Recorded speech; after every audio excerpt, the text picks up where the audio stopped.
Trust me, competence isn't exactly his thing in the bedroom either. Vanessa, come on. Relax. It's a joke. Sure.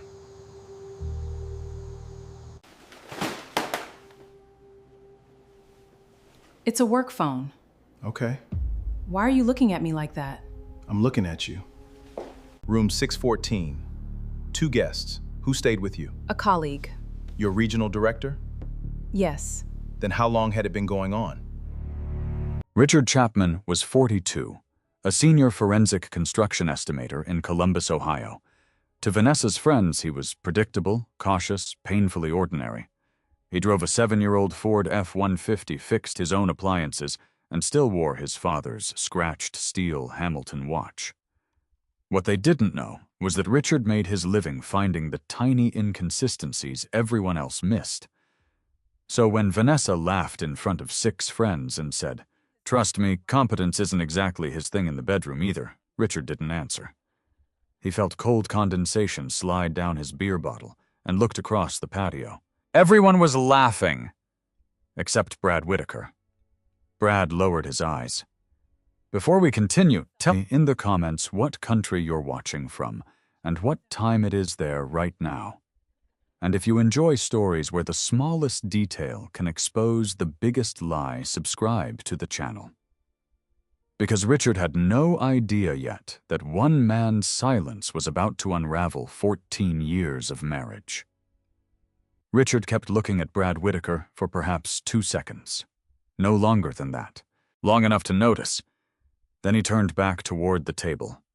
Vanessa was still smiling. Lauren Mitchell had one hand over her mouth, caught somewhere between amusement and embarrassment. Her husband, Scott, stared down at his plate. Across the patio, another couple exchanged the quick look people gave each other when a joke had gone further than expected. Vanessa seemed comfortable with the silence. She lifted her wine glass. "Oh, come on," she said. "Richard knows I'm kidding." Richard took a slow drink of beer. Sure. That single word released the tension. Someone changed the subject. Within 30 seconds, the conversation moved to property taxes in Upper Arlington, then to a restaurant that had opened near Easton Town Center. But Richard was no longer listening to the words. He was watching patterns. It was what he did for a living. At Whitmore Building Analytics, people usually called Richard after something had already gone wrong. A hospital renovation ran $2.3 million over budget. A parking structure developed cracks 6 months after completion.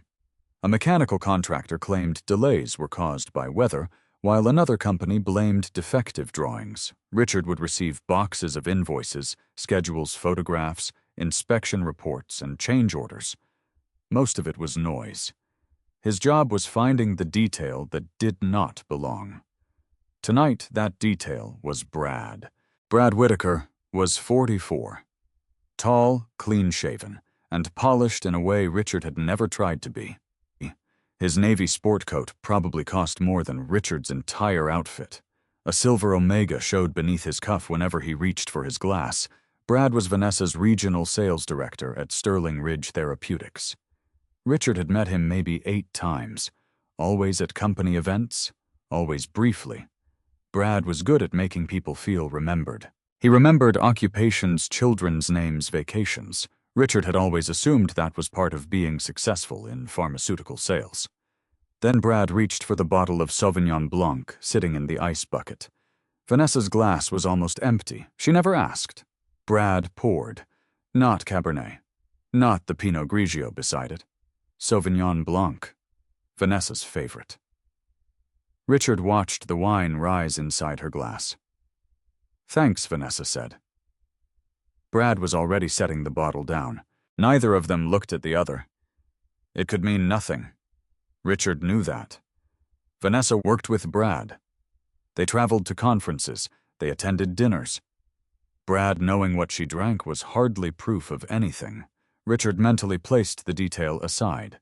Not evidence, just information. 10 minutes later, Vanessa started telling a story about getting stranded during a sales trip. "So I'm standing outside this hotel," she said, "and this guy pulls up in what looks like a stolen golf cart." Brad smiled before she reached the punchline. Richard noticed. Vanessa continued. and he asks if I'm waiting for the airport shuttle. Everyone laughed. Brad laughed, too, but his laughter came early. Vanessa glanced at him, only briefly. Richard remembered something she had said before beginning the story. You guys haven't heard this one. Maybe she meant the people at the table generally. Maybe Brad had heard it at work. Another Still nothing. Richard reached for a bowl of pretzels. Vanessa leaned across the table to move an empty plate. Brad said something Richard couldn't hear. Vanessa laughed and turned toward him. Her hand moved toward Brad's forearm, then stopped. Her fingers hovered for half a second before she picked up her wine glass instead.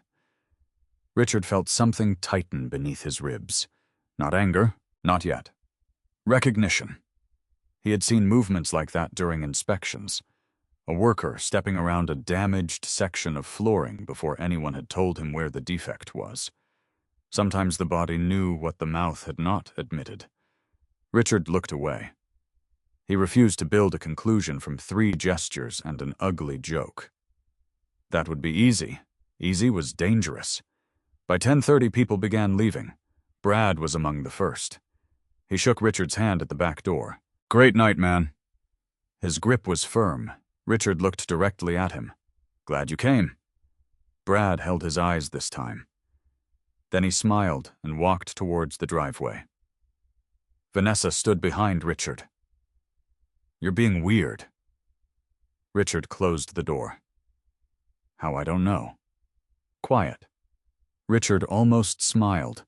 He had been quiet for most of their 14-year marriage. Tonight, apparently, it meant something. Just tired. Vanessa carried 2 glasses towards the kitchen. Richard began stacking plates. 20 minutes later, Lauren called. She had left a serving dish behind. Richard offered to drop it off because Lauren and Scott lived less than 10 minutes away. Vanessa came with him. They drove through quiet, residential streets, the dashboard clock glowing 11:07. Neither spoke until they were halfway home. Then Vanessa looked through the passenger window. You know I was joking, right? Richard kept his eyes on the road. About what? She turned toward him. Tonight. There were several jokes she could have meant. Richard waited. Vanessa crossed her arms. The bedroom thing. Don't be so sensitive. Richard glanced at her. I didn't say I was. Her expression changed. Only slightly. That's exactly what you do. What you go quiet and make everyone feel guilty. Richard returned his attention to the road. I haven't asked anyone to feel guilty. Vanessa exhaled sharply. Whatever. The rest of the drive passed in silence, but Richard kept returning to one thing. She had defended herself before he accused her. At home, he carried the remaining dishes inside.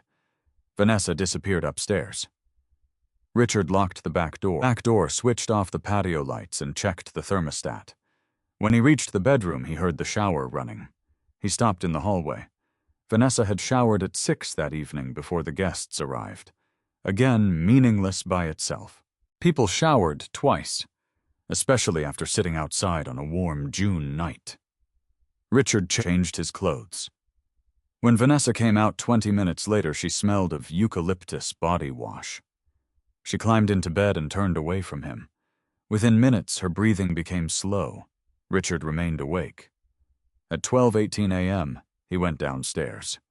His work bag sat beside the kitchen counter. He removed a small black notebook. Most pages contained measurements, concrete quantities, labor hour calculations, material codes, dates from job sites. Richard turned to a blank page. He wrote Saturday's date, then one sentence. Brad didn't laugh. He stared at it. It looked ridiculous on paper. A 42-year-old man documenting who had laughed at his wife's joke. Richard almost tore the page out. Instead, he closed the notebook. Then he remembered Wednesday. Vanessa had left home before 7 that morning carrying an overnight bag. Cincinnati. That was what she had told him. A physician dinner followed by an early regional meeting Thursday morning. Richard had even asked whether she wanted him to check the tires before the drive. She had said no.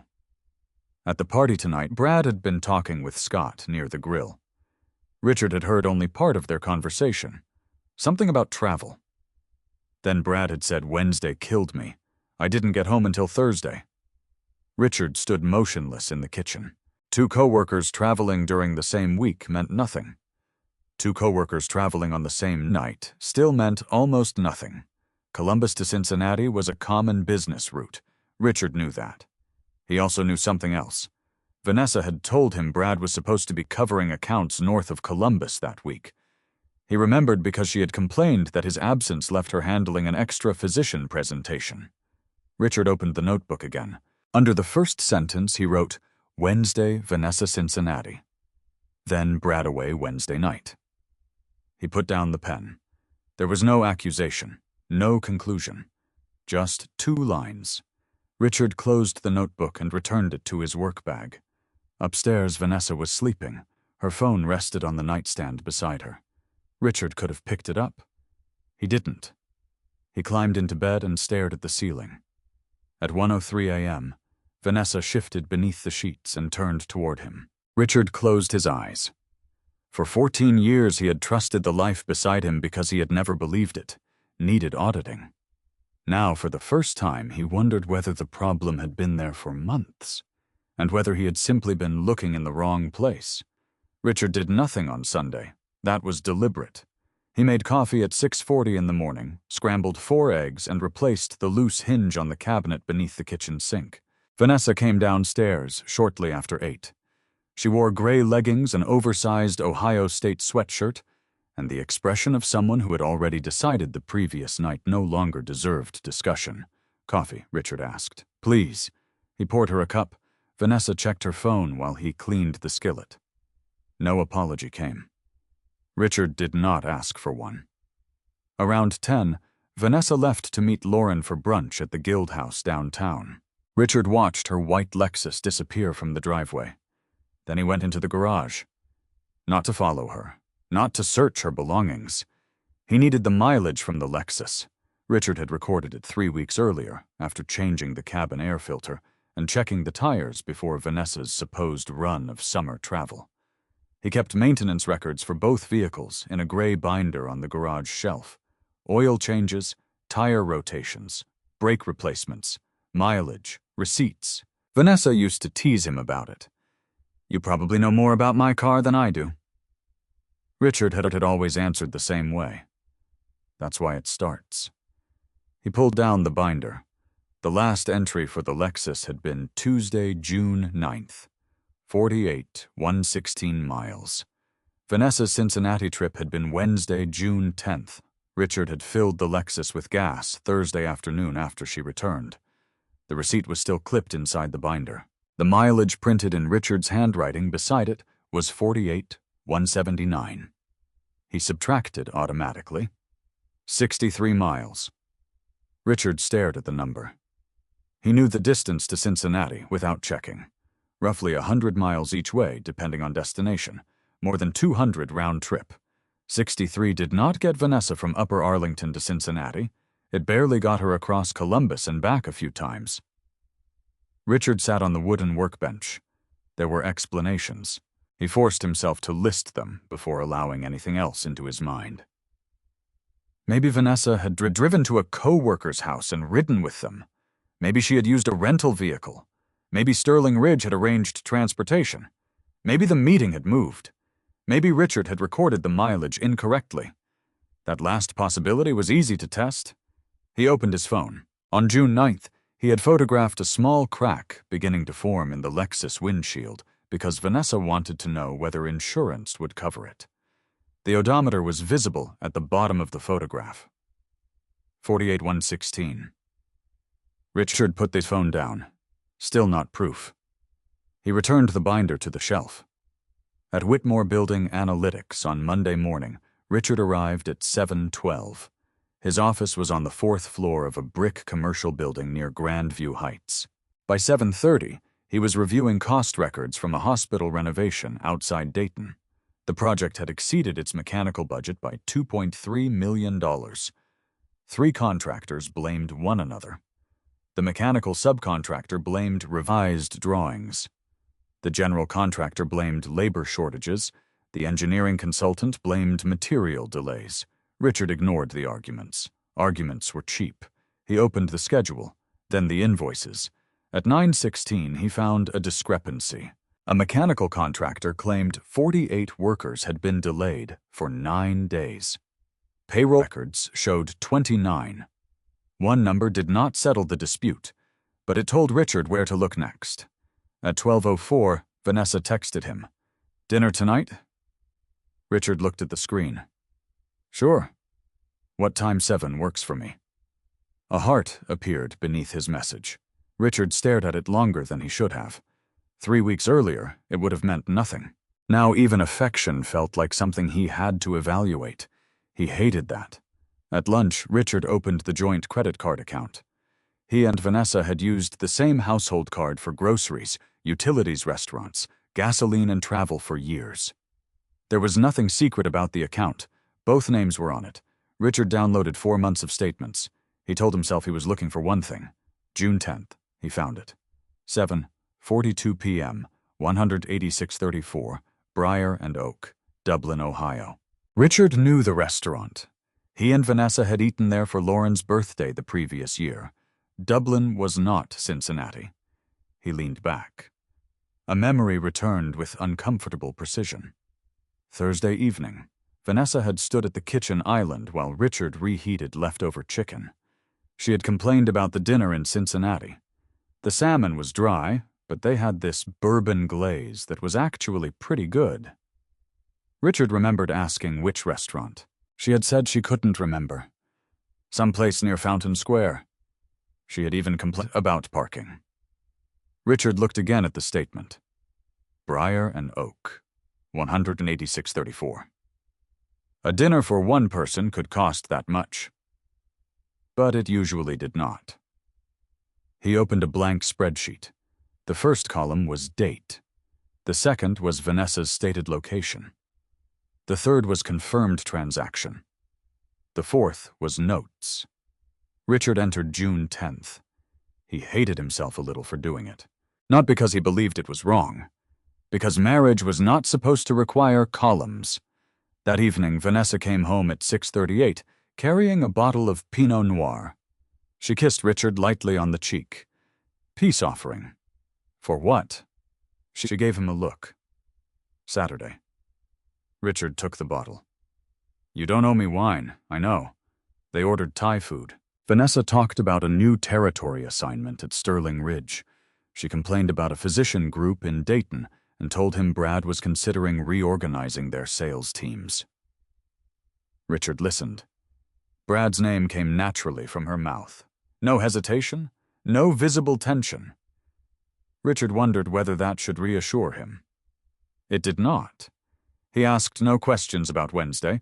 By Tuesday night, he had reviewed 4 months of statements.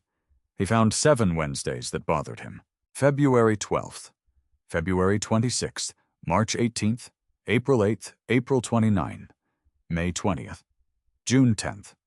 On each date, Vanessa had either worked late, attended a dinner, or traveled. On 5 of them, Richard found a transaction that did not fit the location she had given him. Nothing dramatic. A coffee shop, a parking garage, 2 restaurants, a gas station, small things, ordinary things, exactly the kind people forgot. Then he saw Hawthorne Suites, March 18th, 247.86, May 20th, 263.41. Richard searched his memory before searching anything else. Vanessa had never mentioned Hawthorne Suites. On March 18th, she said she had driven to Cleveland and returned late.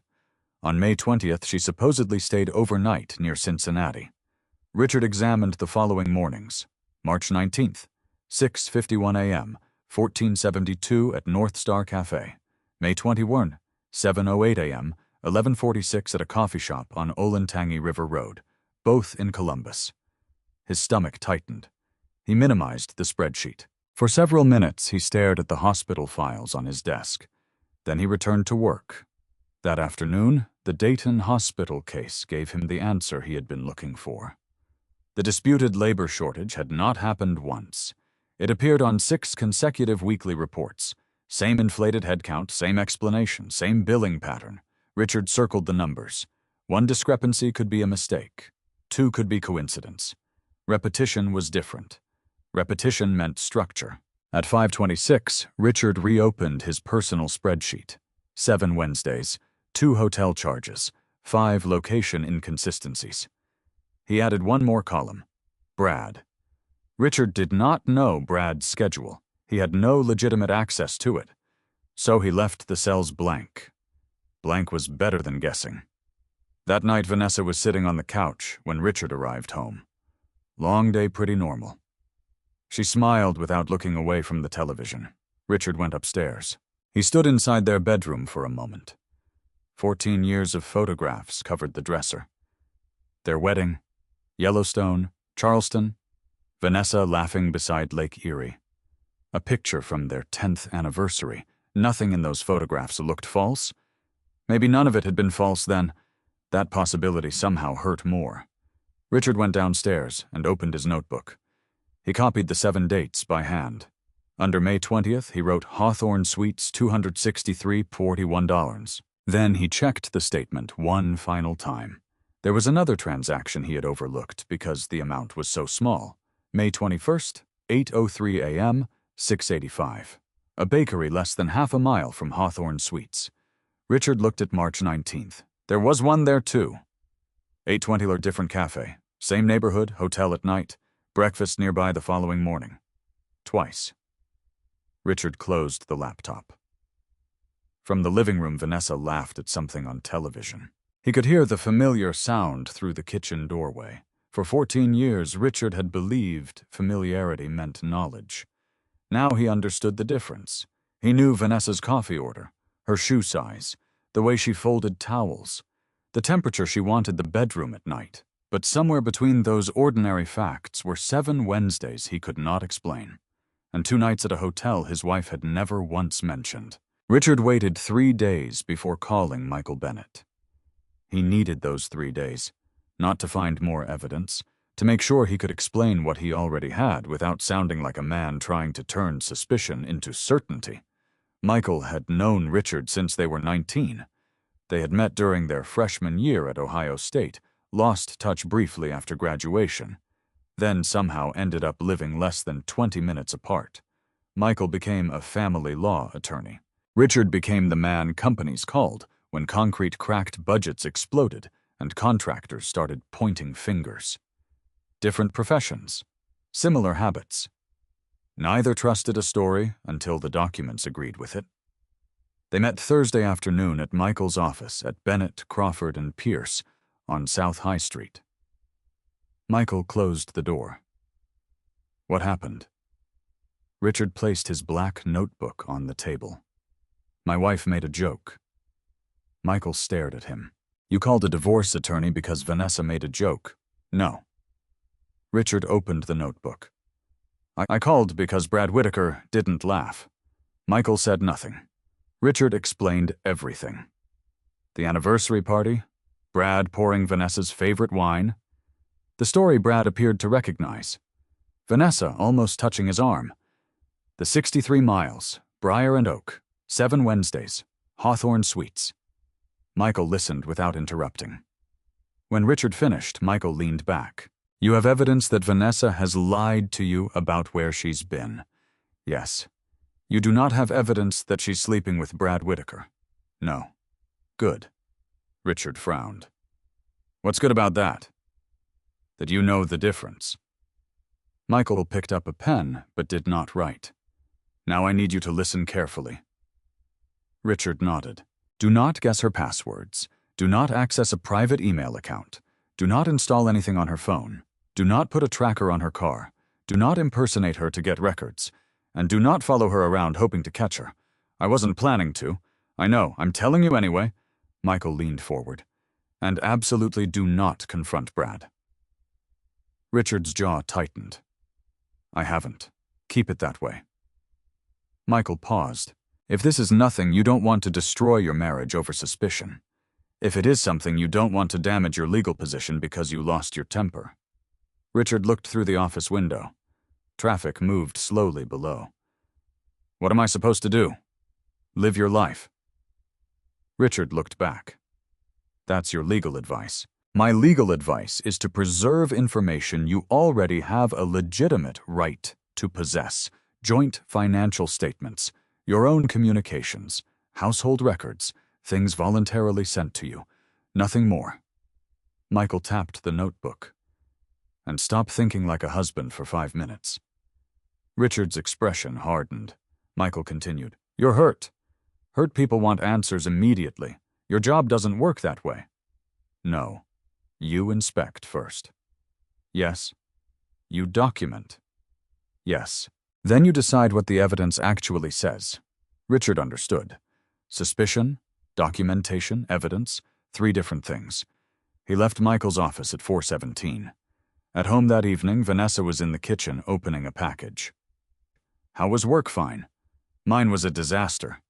She pulled 2 skincare bottles from the box. Brad changed our September conference schedule again. Richard hung his keys beside the garage door. Where is it now, Chicago? Thought it was Nashville. So did everyone else. She rolled her eyes. Richard watched her for half a second. She had said Brad's name without hesitation. Again. If she was hiding something, she was good at living beside it. Do you still have those hotel charges from work? Richard asked. Vanessa stopped opening the second bottle. What hotel charges? Hawthorne Suites? He kept his tone casual. I was sorting the card statements. There were a couple. The pause lasted less than a second. Then she shrugged. Probably reimbursable expenses. Okay, you know how Sterling Ridge is. Sometimes reimbursements take forever. Richard nodded. That was all. He did not mention that the charges were months old. He did not mention that he had already checked the deposits. The joint checking account showed no matching reimbursement from Sterling Ridge. Maybe Vanessa had reimbursement sent elsewhere. Possible. Again, possible was not proof. Saturday morning, Richard cleaned the garage. He did it every few months. Tools went back into drawers. Old cardboard went into recycling. Winter equipment moved farther back against the wall. Around 11, Vanessa came through the garage carrying a canvas tote. I'm taking these clothes to Goodwill. I can do it. I'm already heading out. She pulled 2 coats from the mudroom closet and dropped them on a bench while looking for another bag. One was Richard's. The other was Vanessa's tan wool coat. A folded piece of paper slipped from its pocket and landed on the concrete. Richard bent down. He expected a grocery receipt. Instead, he saw the Hawthorne Suites logo. His hand stopped. Vanessa was inside the house. Richard could hear cabinet doors opening. He picked up the paper. Guest Vanessa Chapman. Arrival May 20th, departure May 21st, room 614. Richard felt his pulse in his fingertips. The total matched the credit card statement. $263.41. Below it were itemized charges. Room, parking, a second parking fee. Restaurant. 2 breakfast entrees. Richard read the receipt once, then again. He did not put it in his pocket. Michael's voice returned immediately. Preserve, do not steal, do not manipulate. Richard photographed the document as it lay in his hand, then placed it back inside Vanessa's coat pocket, exactly where it had been. When Vanessa returned, he was breaking down a cardboard box. Found one, she said, holding up another tote. Richard nodded. Good. She gathered the coats. The receipt disappeared with her. Richard continued flattening cardboard. His hands did not shake. That surprised him. Inside, something had shifted, not certainty. But the distance between suspicion and evidence had become smaller. Sunday evening, Vanessa was sitting at the kitchen island working on her laptop. Richard grilled chicken outside. She came onto the patio carrying a glass of wine. I hate travel season. Richard turned one piece of chicken. Then why do you always volunteer for it? Because apparently I enjoy suffering. She smiled. Richard almost smiled back. Then Vanessa continued. That Cincinnati trip in May was the worst. Richard kept his eyes on the grill. Which one, the 20th? The date landed cleanly. Richard said nothing. Vanessa took a drink. That Marriott bed was basically concrete. I barely slept. Richard turned the second piece of chicken. Marriott. She had said Marriott. The receipt in her coat said Hawthorne Suites, room 614, 2 parking charges, 2 breakfasts. Richard felt heat from the grill against his face. Sounds rough. It was. Vanessa went back inside. Richard stood alone on the patio. The first lie could have been memory. The second required construction. That night after Vanessa went upstairs, Richard opened the photograph of the receipt. He enlarged it. Most of the restaurant section was ordinary. 2 entrees, a bottle of wine, dessert, $94.60. Richard nearly closed the image. Then he saw a line beneath the restaurant charge. The hotel had attached the dining receipt reference to the room invoice, guest initials, VCBW. Richard zoomed in. The letters remained BW.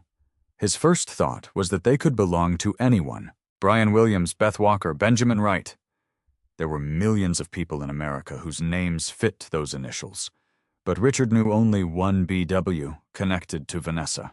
One BW who had been traveling on Wednesdays, one BW who knew her favorite wine, one BW who knew the ending of her stories, one BW whose hand Vanessa had almost touched without thinking. Bradley Whitaker. Richard sat at the kitchen table. The refrigerator hummed behind him. Upstairs, a floorboard creaked. Vanessa was walking toward the bathroom. Richard locked his phone and placed it face down. He wanted to go upstairs. He wanted to place the photograph in front of her. He wanted to ask one question and watch her face before she had time to prepare an answer. Instead, he remained seated, because Richard knew what happened when investigators revealed too early what they knew. Documents disappeared, stories changed, people coordinated explanations, and once someone understood the exact weakness in their story, they stopped making the mistakes that exposed it. Richard opened his notebook. May 20th. Hawthorne Suites, room 614, 2 guests, BW. He stopped there. He did not write Brad's name. Not yet. The next morning, Vanessa walked into the kitchen at 6:52, wearing a navy blouse and black trousers. She poured coffee into a travel mug. Late tonight, she said. Dinner meeting, probably. Richard looked at her. Brad going. Vanessa's hand paused on the lid of the mug, only for a fraction of a second. Then she twisted it shut. Most likely. Why no reason? She picked up her bag. See you tonight. Drive safe. Vanessa kissed his cheek and left. Richard listened to the garage door rise, then lower. For years that sound had meant nothing more than his wife going to work. Now Richard stood in the quiet kitchen with the taste of coffee in his mouth and room 614 written in a black notebook upstairs. He still could not prove who had shared it with her, but for the first time he knew one thing for certain. Vanessa had not merely forgotten to tell him where she spent that night. She had looked him in the eye and given him the name of a different hotel. Vanessa came home at 9:43 that night. Richard knew because he was standing in the garage when the Lexus door opened, not waiting for her. The garage utility sink had been draining slowly for 3 weeks, and Richard had finally decided to clear the trap. He was kneeling beside it with a wrench when Vanessa stepped inside. She stopped. You scared me. Richard looked up. Sorry. Vanessa carried her leather work bag over one shoulder. Why are you doing plumbing at 10 at night because it's clogged at 10 at night? She stared at him. Then she shook her head. This is what I mean. Richard wiped his hands on a rag. What do you mean you could call somebody? For this, yes, Richard, for this. It takes 10 minutes. That's not the point. She walked toward the house. Richard watched the door close behind her. 6 months earlier, that conversation would have ended there. Maybe it still should have. But Richard had begun noticing how often Vanessa turned ordinary things about him into defects. The truck was too old. His shirts were too plain. He worked too much. Then he was not ambitious enough. He saved too much money. He spent too much time repairing things. He did not network enough. He did not care enough about appearances. Individually, none of those comments mattered. Together, they were beginning to sound like a description of a man Vanessa wanted other people to believe she had outgrown. Richard finished cleaning the drain. The clog was exactly where he expected. Hair soap residue, a small piece of plastic. He cleared it, reassembled the pipe, and ran water for 30 seconds. Problem solved. Cost nothing. Upstairs, Vanessa was already in bed. She was scrolling through her phone. Fixed, she asked. Yes, congratulations. Richard looked at her. The word had been delivered lightly enough to deny the insult if challenged. He did not challenge it. He brushed his teeth and went to bed. The next morning, Vanessa stood in front of the closet deciding between two jackets. Which one? Richard looked. Gray. The black one is better? Then wear the black one. She gave him a tired look. You're impossible. Richard buttoned his shirt. He was beginning to understand something he had missed for months. Vanessa was not merely dissatisfied with him. She seemed to need him to fail small tests she created herself. Whatever answer he gave became the wrong answer. Richard did not know whether that had started before the affair or because of it. He only knew it was happening. Saturday morning he went back into the garage. The utility sink was draining normally. His next project was replacing a cracked outlet cover behind a metal storage rack. Richard pulled the rack 6 inches from the wall. A black cable dropped onto the concrete. He picked it up. USB-C. Nothing unusual about that. Then he noticed the charger block attached to it. A small adhesive label had been placed on the side. SR-214. Sterling Ridge, perhaps. Richard looked toward the house. Vanessa's current company phone used a different charger. He knew because she constantly borrowed his charging cable in the kitchen. Richard set the cable on top of the storage rack. He did not search the boxes. He did not open drawers. A charger was a charger. There were a dozen innocent explanations. Old device, temporary equipment, a co-worker's cable. Something Vanessa had forgotten. Richard returned to the outlet. 20 minutes later, the new cover was installed. He left the charger exactly where he had found it. On Sunday afternoon, Vanessa went grocery shopping. Richard was in the kitchen when she returned. He heard the garage door, then her voice. Can you help? Richard walked out. Vanessa had 6 grocery bags in the back of the Lexus. I thought we needed milk, she said. We did. I bought 2. Richard picked up 3 bags. Vanessa took the others and slung her leather work bag over her shoulder. They walked inside. Richard set the groceries on the counter. Vanessa leaned forward to put her bags down. Something slipped from the side pocket of her work bag. It hit the hardwood floor, a phone. Richard looked down. So did Vanessa. It was not the phone she normally used. This one was smaller, black case, no visible company logo. The screen lit briefly when it struck the floor. Richard saw only the lock screen. No message, no name. Just 2:17 p.m. Vanessa picked it up immediately. For 1 second, neither spoke. Then Richard asked new phone work. The answer came fast. Vanessa slipped it into the bag. Temporary company device. Richard looked at her. Okay. That seemed to bother her more than a question would have. Her eyebrows tightened.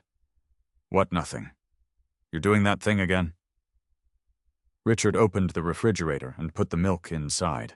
What thing acting like you know something? Richard turned toward her. I asked if it was a new phone. And I told you what it is. I know. Then why are you looking at me like that? Richard considered the question. I'm looking at you. Vanessa gave a short laugh without humor. Jesus, Richard. She picked up the work bag. Forget it. She carried it upstairs. Richard remained in the kitchen. The groceries sat between them in plastic bags. He unpacked them one item at a time. Milk, eggs, spinach, chicken, coffee. Vanessa did not come downstairs for 12 minutes. When she did, the work bag was gone. For years she had left it beside the kitchen desk or on a chair near the garage door. That afternoon it remained upstairs. On Monday morning, Richard called Michael. Second phone, he said. Michael was quiet. You accessed it? No. Touched it? No. Photographed it? No. Good. Richard leaned back in his office chair. She said it's a company phone. It might be. I know. Michael paused. You sound disappointed. I'd prefer this to have an explanation, then keep giving explanations room to exist. Richard looked at the spreadsheet on his monitor. 7 Wednesdays, 2 hotel charges. Room 614, BW. Michael, at what point does giving explanations room become pretending? When the evidence closes the room, Richard said nothing. Michael continued. There's something else I want you to understand. What if Vanessa is preparing for a divorce? She may already be describing you to other people. Richard thought about the anniversary party. Describing me how I don't know. But you told me she accused you of making people feel guilty by going quiet. You told me she called you sensitive. You told me she's been criticizing money. So don't become the version of you that someone else may be preparing to present. Richard looked towards his closed office door.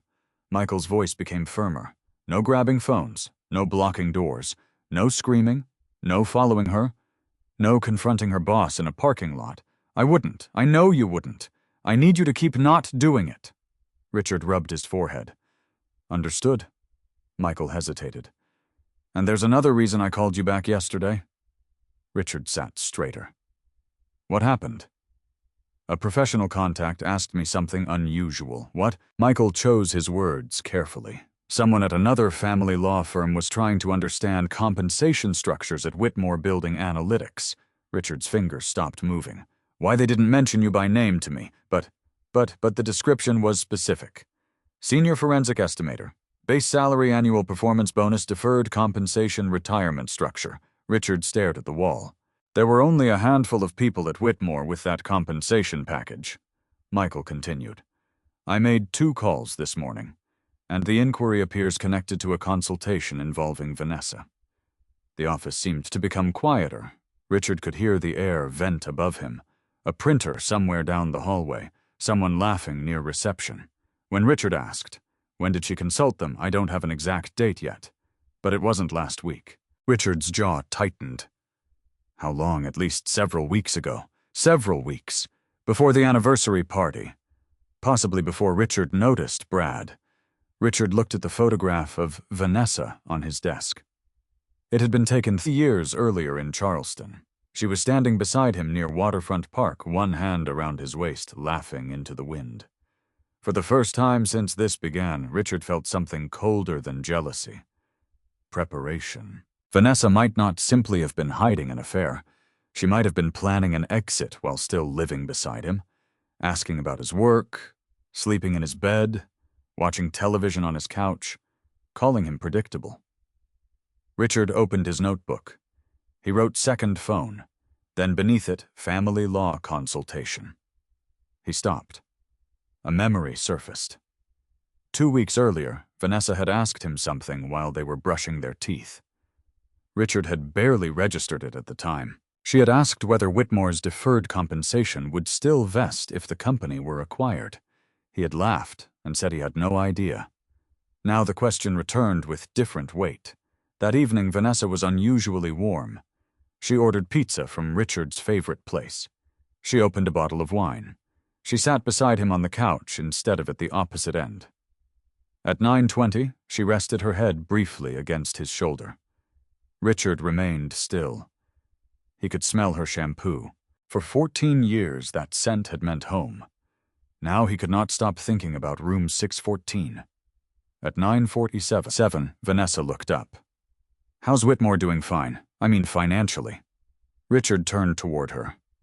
Why no reason? She smiled. You always say the company might get bought someday. Maybe. If it did, what happens to your deferred comp? Richard looked at the television. I don't know. Vanessa took a sip of wine. You should probably find out. Richard nodded slowly. Probably. She returned her head to his shoulder. Richard did not move. The second phone bothered him. The hotel bothered him more. But the question about his compensation changed the shape of everything. Because cheating explained secrecy. It did not explain why Vanessa had started calculating the future value of Richard Chapman. Richard slept 4 hours that night.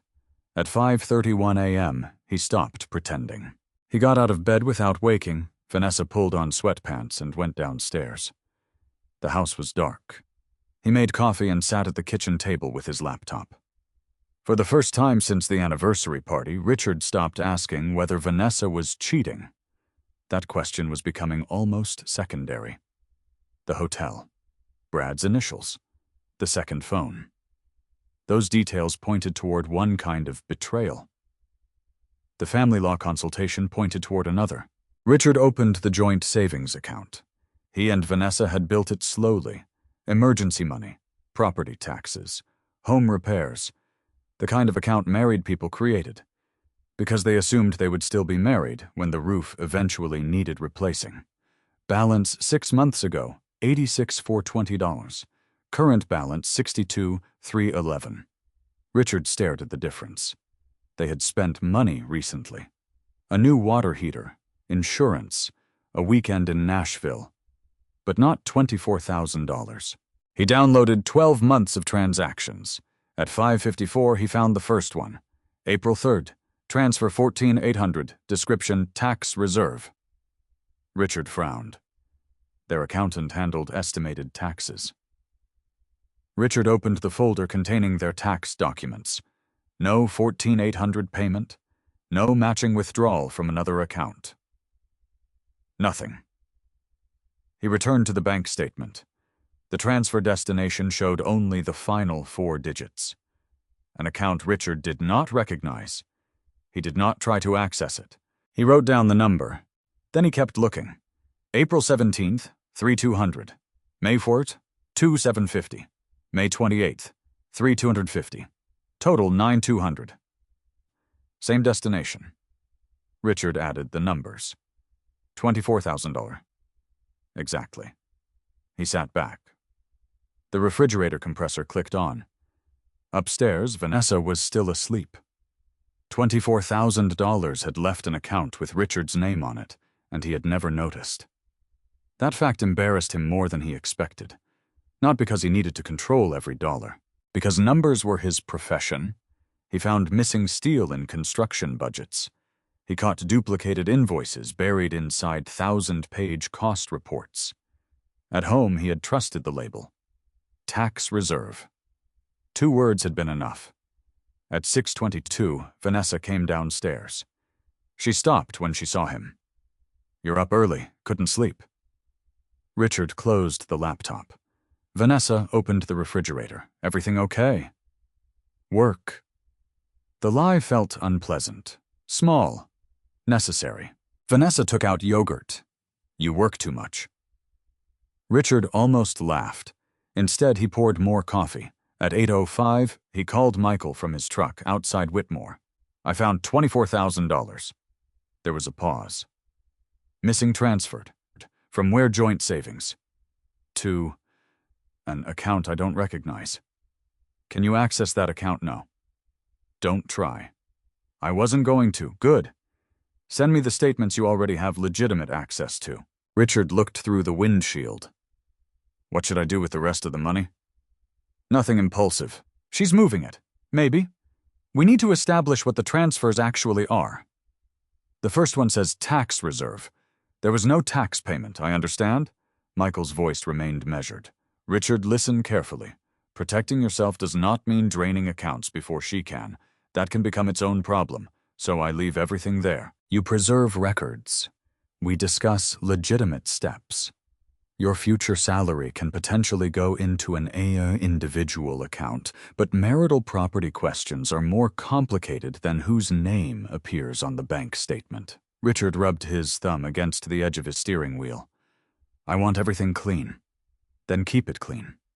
That afternoon, Richard met Michael in person. They reviewed statements. Michael asked questions. Who usually paid household expenses both? Who had access to the savings both? Had Vanessa ever transferred similar amounts before? No. Did Richard know of any large upcoming tax obligation? No. Michael marked the dates. "This matters. How much? I'm not answering that until we know why the money moved." Richard nodded. Michael looked at him. "And you need your own checking account for practical reasons if separation is actually coming. Future payroll normal expenses, but no hiding assets. No mystery cash withdrawals, no games. I don't play games, I know. Michael closed the folder. That may become your biggest advantage. Richard opened an individual checking account the following morning. He kept the confirmation. He kept the opening balance receipt. He kept copies of everything. The amount deposited was modest, enough to establish the account. Nothing taken secretly from joint savings. Then Richard went back to work. For the next 5 days, Vanessa changed. There was no announcement, no apology. She simply became the woman Richard remembered. Tuesday evening, she cooked chicken piccata. Vanessa rarely cooked during the week. She poured Richard a bourbon without asking. Long day, not terrible. She touched the back of his neck as she passed. Wednesday morning, she sent him a message. Hope your presentation goes well today. Richard read it twice. Thursday, she suggested dinner at Lindy's. Friday night, she sat beside him on the patio and asked about his father. It was almost cruel. Not because she was unkind, because she was kind enough to remind Richard what had been missing. He found himself wondering whether he had imagined everything. Then he remembered room 614. He remembered $24,000. Facts did not disappear because dinner was pleasant. Saturday afternoon, Vanessa was folding laundry on the bed. Richard was replacing a smoke detector battery in the hallway. Did Whitmore ever get that acquisition offer? Richard lowered his arm. What acquisition offer? The one you mentioned last year. That was a rumor. But if somebody bought the company, what would happen to your compensation? Richard stepped down from the small ladder. What about it? Vanessa folded one of his shirts. I don't know. Your deferred stuff. Richard watched her smooth the fabric. You suddenly interested in construction consulting. She smiled. I'm interested in retirement. We're 42 and 39. Exactly. We should know these things. Richard picked up the old battery. Deferred comp depends on the transaction. So it could vest, possibly. All at once, possibly. Vanessa nodded. The conversation ended. Richard carried the ladder downstairs. He felt no anger, only clarity. That evening he added another line to his notebook, asked about deferred compensation again. On Monday, Vanessa asked about his retirement plan. Wednesday, she asked whether his annual bonus was guaranteed. Each question was casual. Each arrived inside another conversation. Richard answered without giving false information, but he stopped volunteering details. Michael agreed. You don't need to lie, he told Richard. You also don't need to conduct her financial discovery for her. By Thursday, Richard had assembled a complete record of his own compensation, salary, retirement, deferred compensation, bonus history, stock equivalent incentives. He gave copies to Michael, not because Vanessa had filed anything, because Richard was beginning to understand that preparation was not aggression. It was insulation. Friday morning, Vanessa came downstairs wearing a cream blouse and dark blue skirt. She looked polished, confident, the version of herself she presented to physicians, executives, and conference rooms. Richard was drinking coffee by the sink. Vanessa picked up her keys. Big meeting today. Good luck? She walked toward him. Then she did something she had not done in weeks. She kissed his cheek. A real kiss. Not the quick social contact she had been giving him. For half a second, Richard almost reached for her waist. Old reflex. Old marriage. Then Vanessa stepped back. Oh, by the way. Richard looked at her. What your bonus hits in November. Right there it was. The tenderness and the number in the same breath. Richard felt something inside him go completely still. Usually. Is it looking good this year? Too early to know. Vanessa nodded. Okay. She picked up her bag. Love you. Richard looked at her. Drive safe. The garage door closed behind her. Richard stood alone in the kitchen. He touched the place on his cheek where she had kissed him. Once he would have carried that small gesture through the entire day. Now he remembered the sequence instead. Kiss. Bonus. November. He took out his phone and called Michael. She asked about the bonus. Again, November specifically. Michael was silent for a moment. Then he said, "Come by after work." Richard looked toward the empty garage. "Did you find something I confirmed the consultation?" Richard tightened his grip on the phone. When Vanessa first contacted the firm 6 weeks ago, Richard calculated backward. 6 weeks. Before the anniversary party. Before room 16 entered his notebook. Before he had begun checking mileage. Before he knew there was anything to investigate. Michael continued, "There's more." Richard said nothing. The consultation wasn't general. What did she ask about? Asset division? Deferred compensation? Bonuses? Retirement accounts? Temporary possession of the marital residence? Richard stared at the coffee cooling beside him. The affair had hurt. This was different. Vanessa had been planning where Richard would live, what part of his future income might be available, what happened to his retirement, perhaps even who stayed in the house. And while she was doing it, Richard had been checking the tires on her Lexus before business trips that might never have existed. He looked around the kitchen. The granite island they had chosen together. The cabinets they had argued about for 2 weeks. The small dent beside the pantry from the time Richard dropped a ladder. Everything still looked like home. But Richard no longer saw a marriage standing still. He saw 2 people preparing for different futures. The difference was Vanessa had started first. Richard opened the black notebook. Under the $24,000, he wrote divorce consultation 6 weeks ago. Assets, deferred compensation, bonus, house. Then he closed it. For the first time, Richard understood what Vanessa's sudden affection really changed. Nothing. The question was no longer whether his wife was preparing to leave him. The question was how much of their life she had already measured before Richard even realized there was something to lose. The message arrived at 8:14 on Tuesday morning.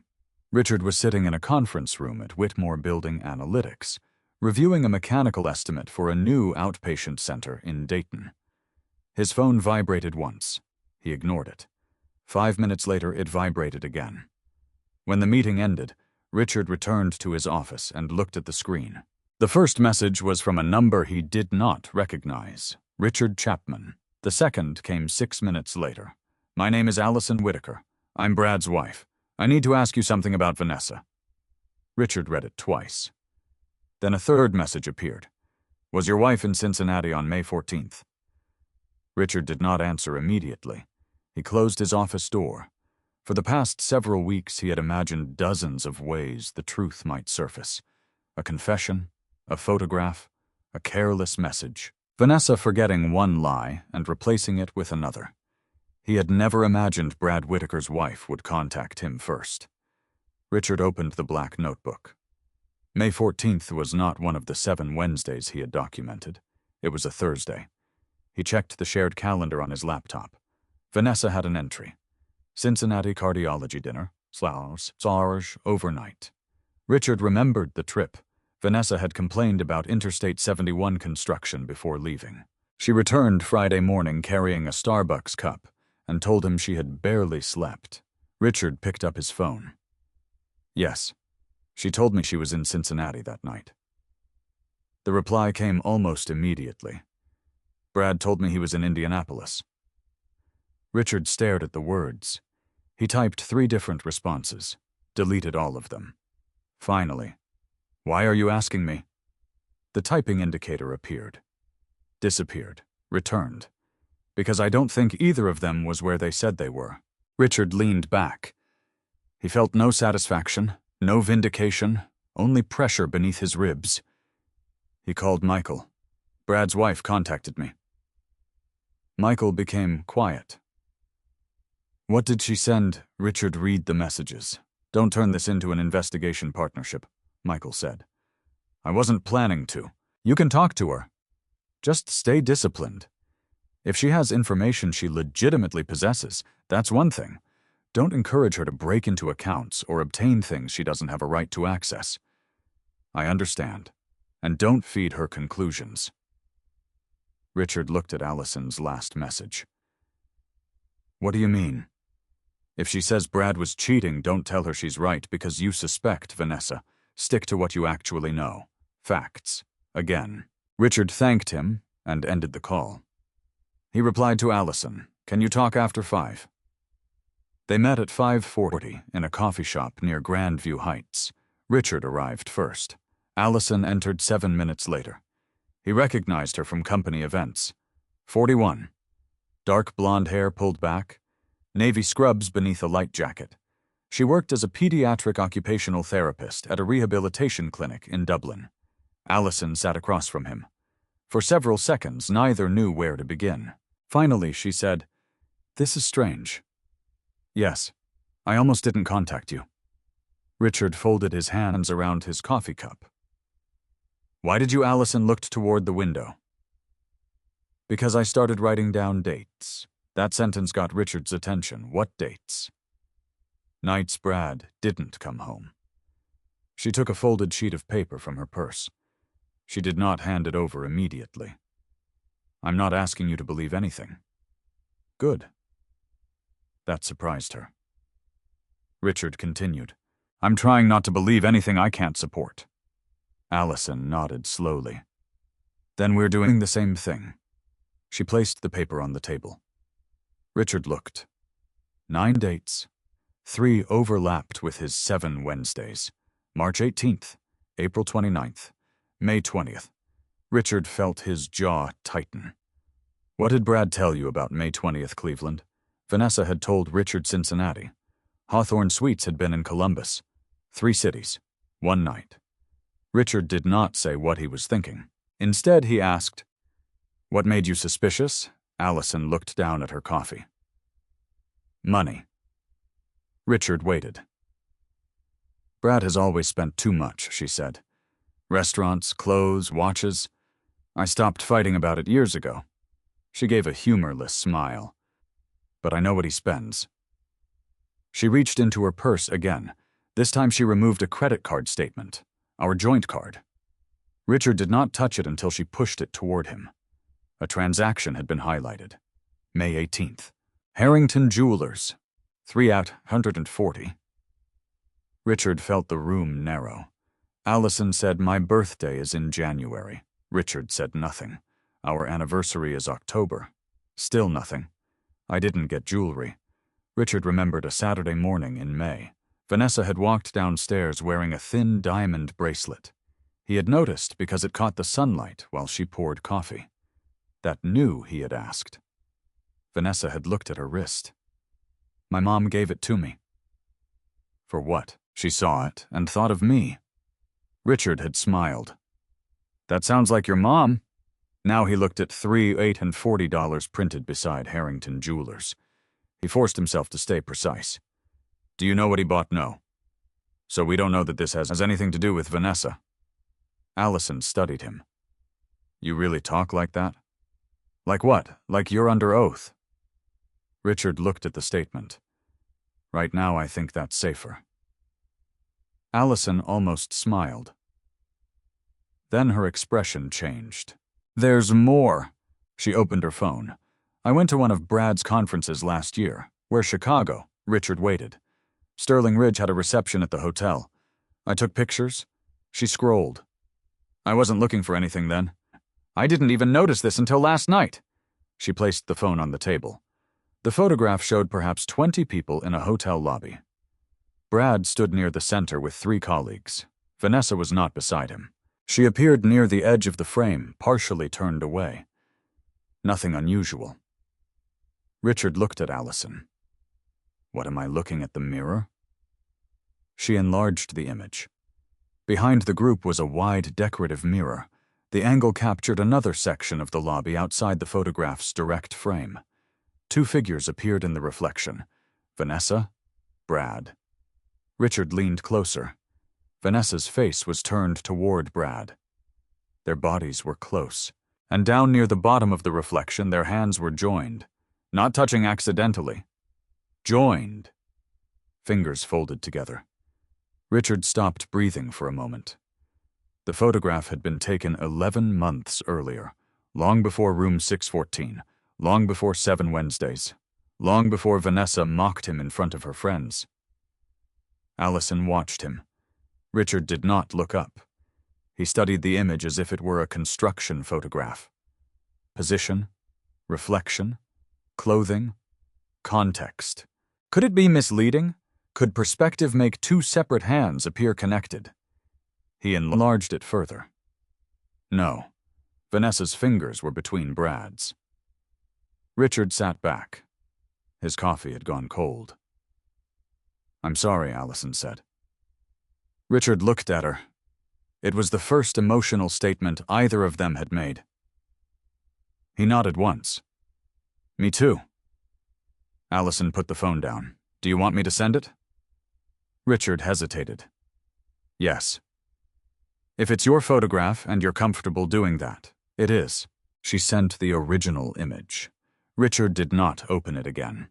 For several minutes they compared dates, carefully. No theories, no speculation, just statements each had legitimate access to. Brad told Allison he was in Cleveland on March 18th. Vanessa told Richard she had been there too. May 20 was different. Brad said Cleveland. Vanessa said Cincinnati. The hotel record pointed to Columbus. April 29th, Brad told Allison he had dinner with a hospital purchasing team. Vanessa told Richard she was attending a physician event. Both returned home late. Richard wrote out everything down. Then Allison said, "There's something I don't understand." "What? Why would Vanessa humiliate you in front of Brad?" Richard looked up. Allison had heard about the anniversary party. Apparently Brad had mentioned it. "He told you he said Vanessa made an inappropriate joke and you got quiet." Richard almost laughed at the description. "What exactly did he say?" "That everyone laughed except him." Richard stared at her. Brad remembered. That mattered.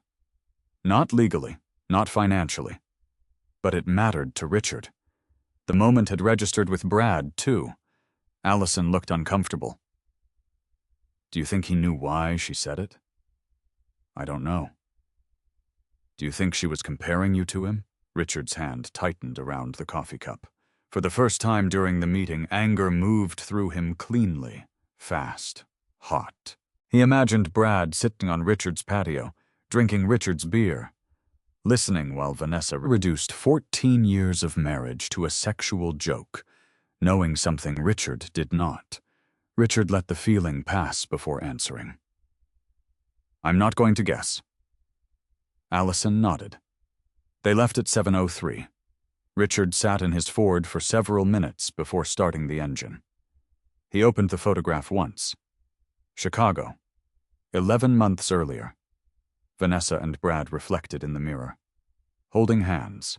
He thought about calling her. He thought about driving directly home and putting the phone on the kitchen counter. Instead, he sent the photograph to Michael. Then he drove home. Vanessa was sitting at the kitchen island when he walked in. Her diamond bracelet caught the light. Richard noticed it immediately. "Hey," she said. "Hey, how was your day? Interesting." Vanessa looked up. "Good interesting or bad interesting?" Richard put his keys down. "Haven't decided yet." She smiled and returned to her phone. Richard opened the refrigerator. He stood there for several seconds without taking anything. The bracelet was behind him. The photograph was in his pocket. 11 months, maybe longer. Richard had spent weeks trying to determine whether his wife was having an affair. Now he had the first image that made the question almost impossible to deny. But another question had taken its place. If Vanessa and Brad had already been holding hands 11 months ago, how far back did the lies actually go? Lauren Mitchell called Richard on Thursday at 6:17 p.m. He was still at Whitmore. Most of the fourth floor had emptied 20 minutes earlier, but Richard remained at his desk reviewing subcontractor bids. His phone lit up beside the keyboard. Lauren. Richard watched it ring twice before answering. "Hey." Richard. Something in her voice made him close the spreadsheet. "Yeah." "Can you talk?" Richard looked through the glass wall of his office. The hallway was empty for a few minutes. Lauren went quiet. Then she said, "I owe you an apology." Richard knew immediately what she meant. You don't. I laughed. At what? Don't make me say it. Richard leaned back. The party. Yes, it's fine. No, it isn't. Lauren exhaled. It was uncomfortable, and I laughed because everybody else was laughing. Then I went home and felt terrible. Richard looked at the black notebook beside his laptop. You didn't know. There was a pause. Know what Richard realized his mistake? Nothing. Lauren became quiet again. Richard, is something going on? He did not answer. Michael's advice returned. Do not recruit witnesses. Do not tell people what to think. Do not build a public case. Why are you asking? Lauren hesitated. Because Vanessa's been saying things. Richard's fingers stopped against the desk. What things? I don't want to get involved. Then don't. I think I already am. Richard waited. Lauren continued. At first it was normal marriage complaints. You work too much, you're boring. You don't like going out? Richard almost smiled. Those complaints sounded familiar. Then it got more personal. How personal? Lauren lowered her voice. She said you were controlling. Richard looked at the ceiling. There it was. Exactly the word Michael had predicted. When months ago. How many months, I don't know. Maybe 6, maybe more. Richard picked up a pen. He did not write yet. What did she say? I controlled money, mostly. Richard looked at the financial statements on his desk. $24,000 had disappeared from joint savings without him stopping it. Anything else? Lauren was silent. Lauren. She said you were jealous. Richard waited. She said you questioned where she went, who she saw, that kind of thing. Richard felt something cold move through him. Before the anniversary party, Richard could not remember asking Vanessa where she was beyond ordinary marital conversation. What time will you be home? Do you need dinner? How was Cincinnati? He had never checked her phone, never followed her, never told her which friends she could see.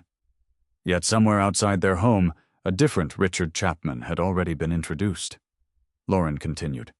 She also said you made her feel undesirable. Richard understood where this was going.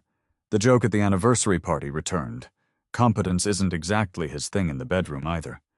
It sounded different now. Not spontaneous. Not just cruel. Consistent. What exactly did she tell people? I don't remember every conversation. Tell me what you remember. Lauren exhaled slowly. She said you hadn't been close in a long time. She said you were emotionally cold.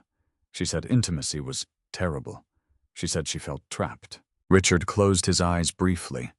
He did not allow himself to argue with someone who was only reporting what she had heard. When did she start saying that? Before Christmas? Before Christmas. Richard wrote it down. Was Brad around for any of those conversations? I don't know. Richard immediately regretted the question. It invited speculation. He corrected himself. Forget that. I shouldn't have asked. Lauren sounded confused. Richard, what is happening? I'm figuring that out. Another pause. Then Lauren said, There's something else. Richard waited. A couple months ago we were having drinks at Hudson 29. Who, me, Vanessa, Emily, Sarah. Richard recognized the names. What happened? We were talking about divorce. Sarah's sister was going through one. Lauren stopped. Richard heard a car horn faintly through her phone. Vanessa said something. What? She laughed and said, Richard will never see the divorce coming. Richard did not move. The words settled into place beside Michael's confirmation. 6 weeks, asset division, deferred compensation, house, bonus. Vanessa had not merely consulted a lawyer privately. She had hinted at the plan socially. How did everyone react? We thought she was joking. Richard looked out the office window. Apparently she likes jokes. Lauren did not laugh. Richard, I'm sorry. You don't need to apologize. I should have told you. You had no reason to think it was real. I do now. Richard's attention sharpened. Why Lauren did not answer immediately. Then she said, because she told me she was afraid of you. Richard sat completely still. When? About 3 weeks ago. What did she say that you scared her during an argument? Richard searched his memory. 3 weeks earlier. There had been one argument. Vanessa had come home late on a Friday. Richard had already eaten. She became irritated because he had not waited. The disagreement lasted perhaps 20 minutes. No screaming, no threats, no blocked doorway. Vanessa had left halfway through to pick up takeout. Then she returned. They had sat outside. Richard remembered the night because she had apologized. What did she say happened? Lauren's voice became uncomfortable. She said you lost control. Richard's jaw tightened. Did she say I touched her? No. Threatened her? She didn't say exactly. Did she say I stopped her from leaving? No. What did she say? That you were angry enough that she didn't feel safe? Richard stared at his desk. The wording was clever, specific enough to create an impression, vague enough to avoid a factual claim someone could easily test. Why are you telling me now? Because Saturday bothered me. The joke. The way she did it. Lauren paused. It felt like she wanted everyone to see you a certain way. Richard looked at the notebook. That sentence landed harder than the rest. Not because it was proof, because it matched the pattern. Vanessa had described him privately as cold, then controlling, then jealous, then sexually inadequate, then frightening. At the anniversary party, she had moved one piece of that story into public view. Witnesses had laughed. Witnesses had seen Richard go quiet. And later, Vanessa could describe that silence however she wanted. Richard said, "Thank you for telling me. What are you going to do? Nothing tonight?" Lauren sounded almost surprised. That's it. That's it. After the call, Richard immediately phoned Michael. He repeated the conversation as accurately as possible. Michael did not interrupt. When Richard finished, Michael said, "This changes how careful you need to be. I haven't done anything. Keep it that way." Richard stood and walked to the window. "She's telling people she's afraid of me. I heard you. She's never been afraid of me. Don't try to prove that by confronting her." Richard rubbed his jaw. "I know. No angry texts, no social media, no calling Lauren back and asking her to take sides. I know. And if Vanessa starts an argument, walk away if you can do so safely." Richard stared at the traffic below. "She's building something." "Maybe. You think I'm wrong. I think your job right now is to preserve facts, not assign motives." Richard hated the answer. That was probably why it was useful. Then he remembered something. "Michael. What the argument? What about it?" "We have exterior cameras." Michael went quiet. Richard continued. "Driveway, front door, back patio. Do they record audio?" "Not the patio one.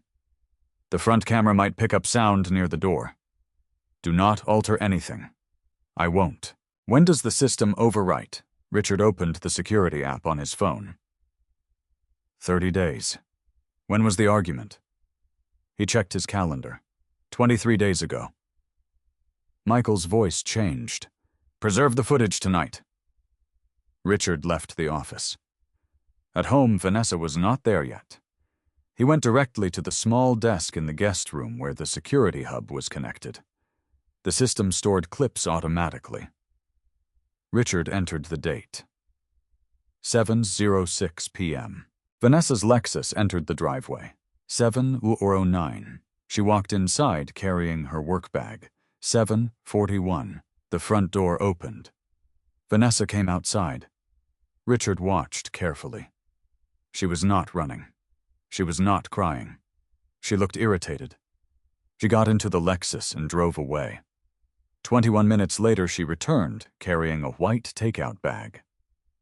At 8:07, the patio camera captured Vanessa walking outside with 2 containers. Richard followed, carrying drinks. They sat at the patio table. The camera had no audio, but it did not need it to show what happened next. At 8:31, Vanessa leaned back in her chair. At 8:44, she passed Richard a container. At 8:52, she laughed. At 9:03, Richard stood and gathered the trash. Vanessa remained seated. At 9:11, both walked inside. Richard watched the clip twice. Then he exported it exactly as stored. No edits, no cuts, original timestamps intact. He sent a copy to Michael. Then another memory surfaced. After that argument, Vanessa had texted him from upstairs while Richard was cleaning the kitchen. He opened their message history. There it was. 9:38 p.m. Thanks for hearing me out tonight. Love you. Richard stared at the screen. He did not feel victorious. He felt tired. A marriage should not require a man to preserve evidence that his wife once felt comfortable sitting beside him. The garage door opened downstairs. Vanessa was home. Richard closed the security app. A minute later, he heard her call from the kitchen. Richard, he walked downstairs. Vanessa stood beside the island. "Hey," she said. "I picked up dinner." She lifted a paper bag. For one strange second, the scene looked almost identical to the security footage. Takeout, kitchen, normal evening. Richard looked at her. "Sounds good." Vanessa smiled. Richard smiled back faintly. But something fundamental had changed. The affair had made him question where Vanessa went. The money had made him question what she was planning. Now the stories she had told their friends made him question something larger. Vanessa was not simply preparing to leave their marriage. She was preparing an explanation for why leaving it would be Richard's fault. And somewhere inside a 30-day security archive was one night that refused to cooperate with her story. Michael watched the security footage without speaking. Richard sat across from him at the conference table the next morning. On Michael's laptop, Vanessa appeared on the patio again. 8:07 p.m. Takeout containers. 2 drinks. Richard following behind her. Michael let the recording continue. At 8:52, Vanessa laughed. At 9:03, Richard began clearing the table. At 9:11, they walked inside together. Michael paused the video. "This does not prove what happened inside the house. I know. It doesn't prove what was said before she left. I know. And it doesn't prove she wasn't upset." Richard nodded. Michael studied him. "You sound disappointed." "I'm not. Good. Because evidence becomes dangerous when you ask it to prove more than it actually proves." Michael restarted the clip. "What this does establish is timing and observable behavior." He pointed toward the screen. "She leaves under her own power, returns voluntarily, brings food, sits outside with you for over an hour. Nothing visible here supports the impression Lauren described." Richard opened his phone. "And there's this." He showed Michael Vanessa's text. "Thanks for hearing me out tonight. Love you." Michael read it. "What time? 9:38. Preserve the original message." "Already did." Michael nodded. "Good." Richard looked at Vanessa, frozen on the laptop screen. She was smiling. The image disturbed him more than anger would have. Not because it proved she had lied, because it reminded him how easily an ordinary evening could be given a different meaning later.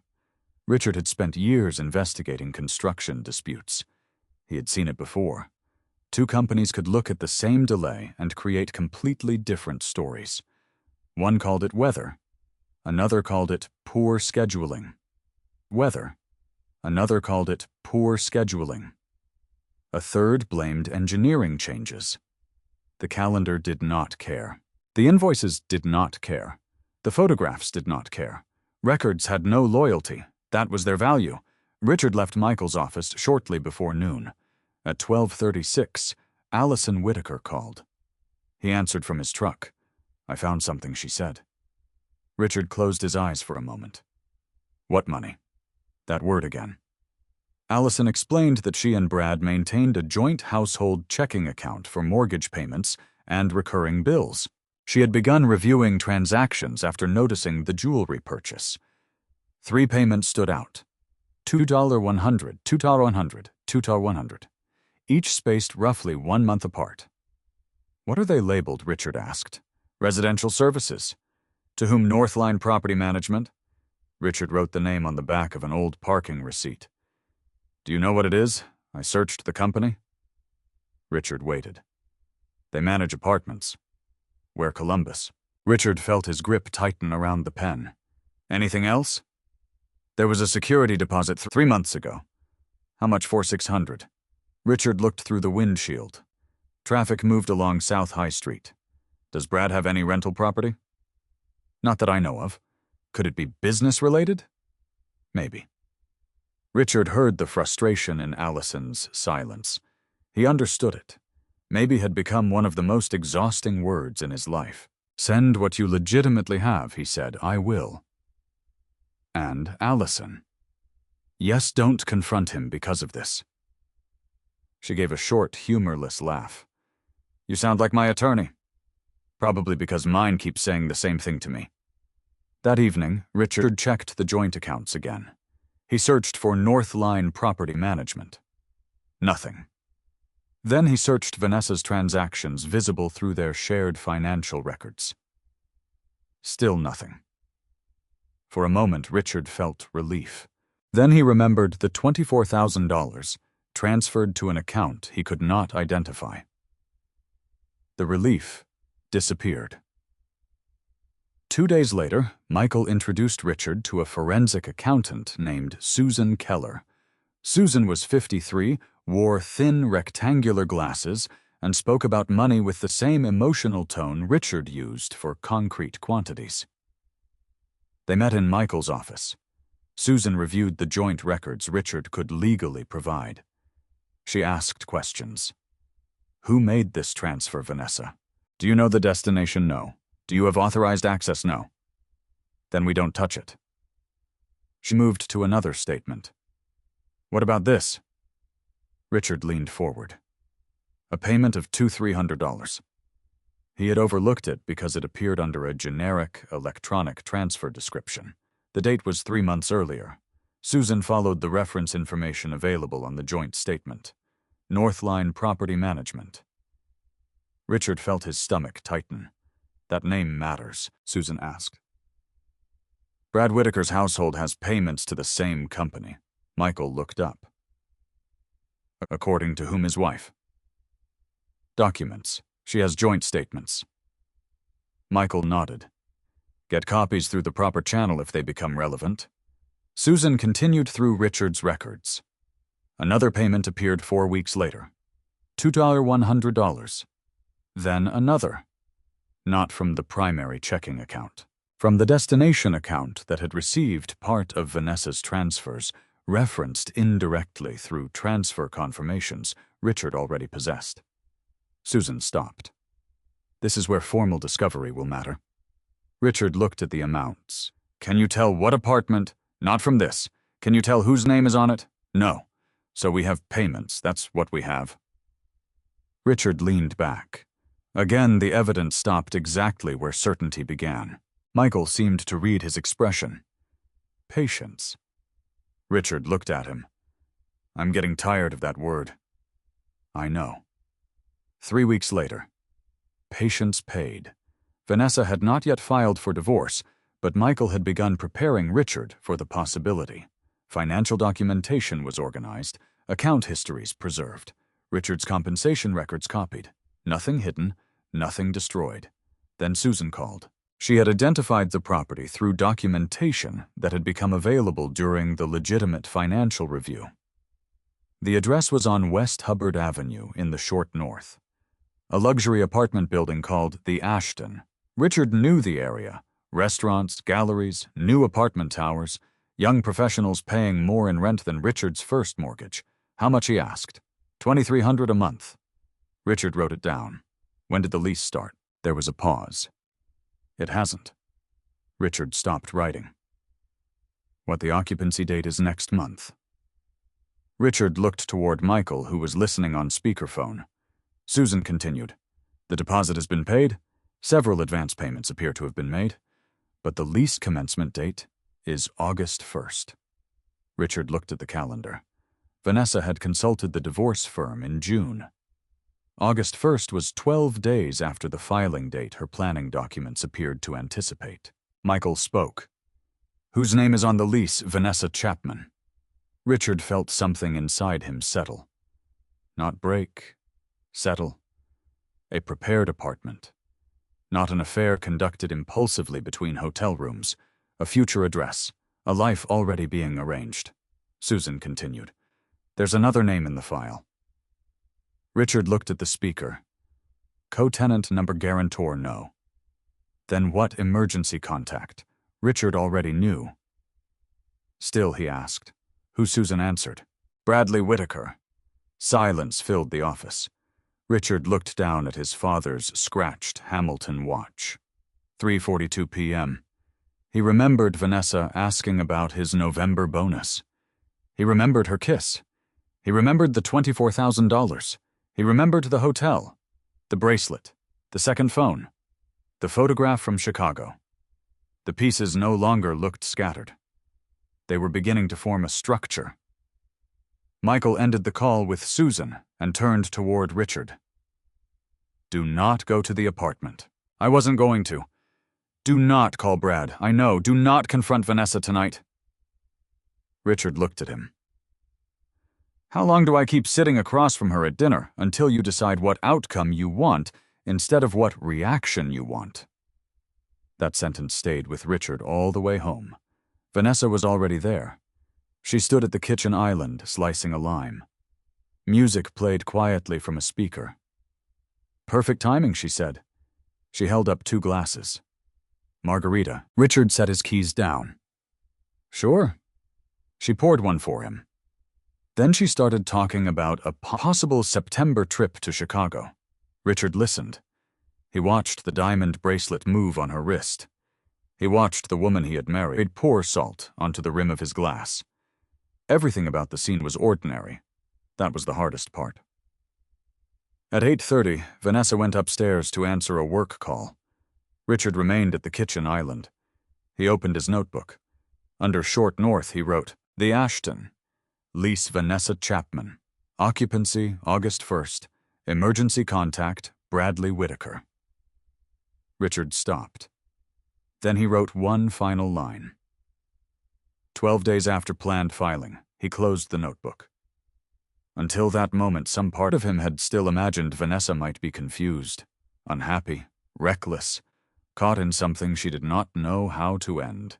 The apartment removed that possibility. Hotel rooms belonged to secrecy. An apartment belonged to planning.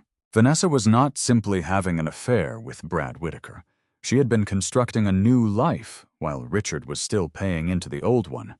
And according to the dates in front of him, she intended to begin living that new life 12 days after asking a court to start dismantling his.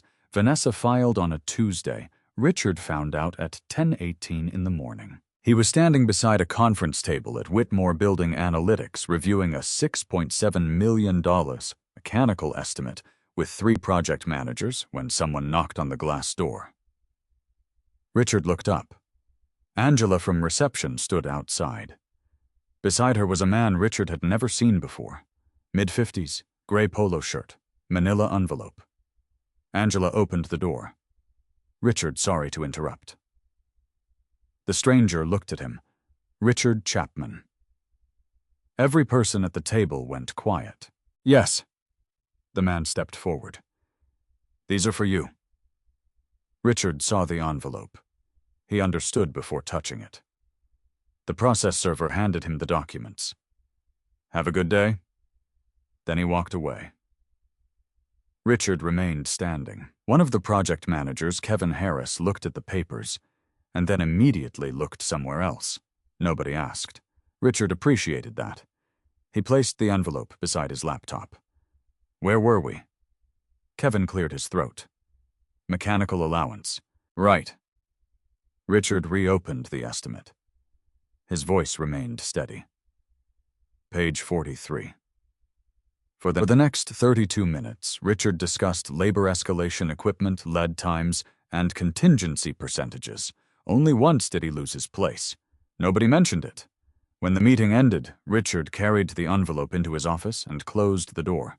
He sat down. Then he opened it. Complaint for divorce. Vanessa Chapman, plaintiff. Richard Chapman, defendant. 14 years reduced to captions, numbered paragraphs, and legal requests. Richard read every page. He did not skim. Vanessa described the marriage as incompatible. That part was almost funny. Then the language became more specific. She portrayed herself as financially constrained within the marriage. Richard stopped, read it again. Financially constrained. He thought about the $24,000 transferred without his knowledge, the diamond bracelet, the hotel charges, the apartment deposit.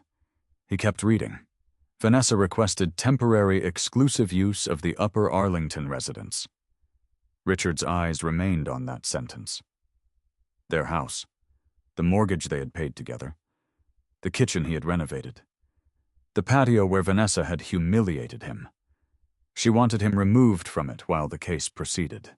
There were references to emotional strain, Richard's controlling behavior, his excessive focus on household finances, his allegedly intimidating manner during disagreements.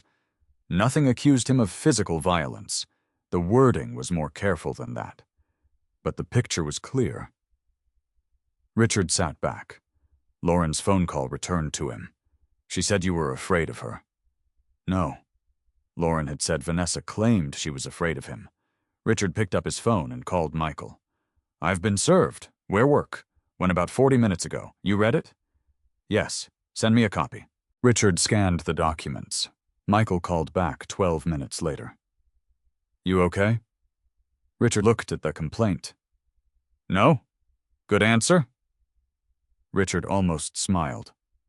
What now? Now we respond. She wants the house. She's asking for temporary, exclusive use. She says I controlled money. I saw it. She moved $24,000.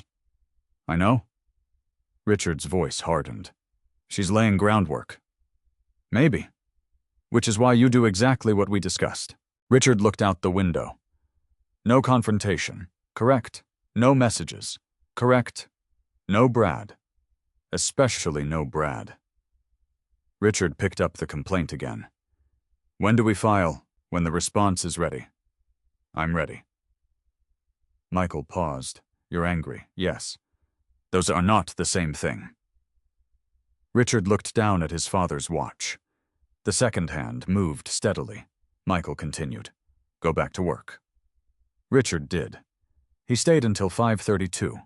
He reviewed 2 estimates, answered 11 emails, approved a junior analyst's cost model. At 5:35, he walked to the parking lot carrying the divorce papers in his briefcase. The Ford started on the first turn. Traffic on Olentangy River Road was slow. Richard drove home. Vanessa's Lexus was already in the garage. He entered through the kitchen. She was sitting at the island with a glass of white wine. She looked at him. Hi. Richard put down his keys. Hi. Her eyes moved toward his briefcase. You got them. Not a question, yes. Vanessa wrapped both hands around the wine glass. For several seconds, neither spoke. Then she said, I didn't want you to find out at work. Richard looked at her. You gave them my work address. My attorney handled service. You gave them the address. Vanessa looked away. I wanted to make sure it was done properly. Richard nodded once. There was nothing useful to say. Vanessa stood. I never wanted things to get ugly. Richard heard Michael's voice in his head. Outcome, not reaction. He looked at the woman across from him. Then they don't have to. Vanessa seemed surprised. You're not going to argue about whether you filed about any of it. Not tonight. She studied him. Something in her shoulders loosened. Richard noticed. She had expected anger, maybe feared it, maybe needed it. Instead, he took a bottle of water from the refrigerator. Vanessa said, I think this can be handled respectfully. So do I. I don't want to destroy you, Richard. He almost asked what she thought the $24,000 was for. He did not. Vanessa continued, I just want what's fair. Richard opened the bottle. Then we should both want the same thing.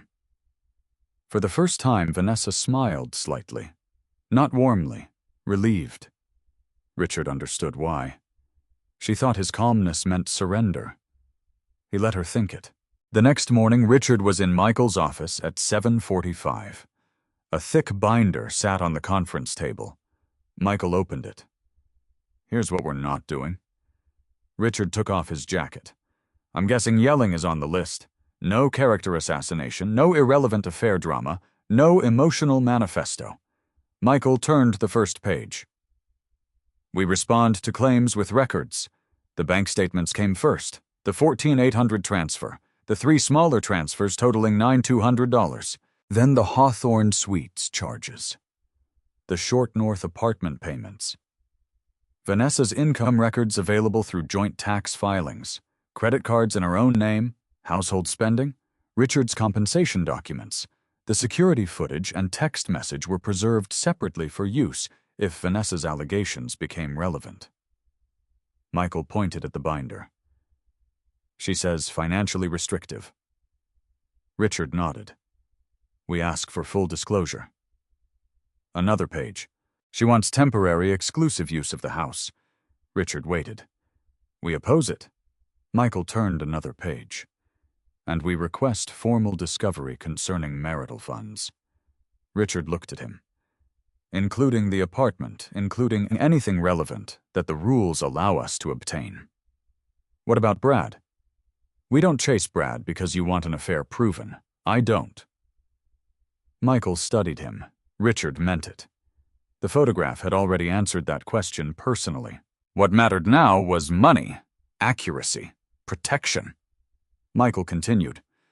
If corporate expense records become relevant because Vanessa characterizes certain transactions as legitimate business travel, then those records may matter. Richard understood.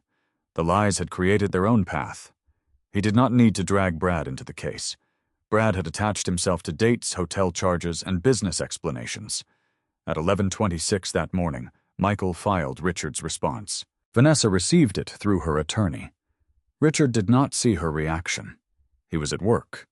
At 3:14, she texted him, "You're seriously going after my work expenses." Richard read the message.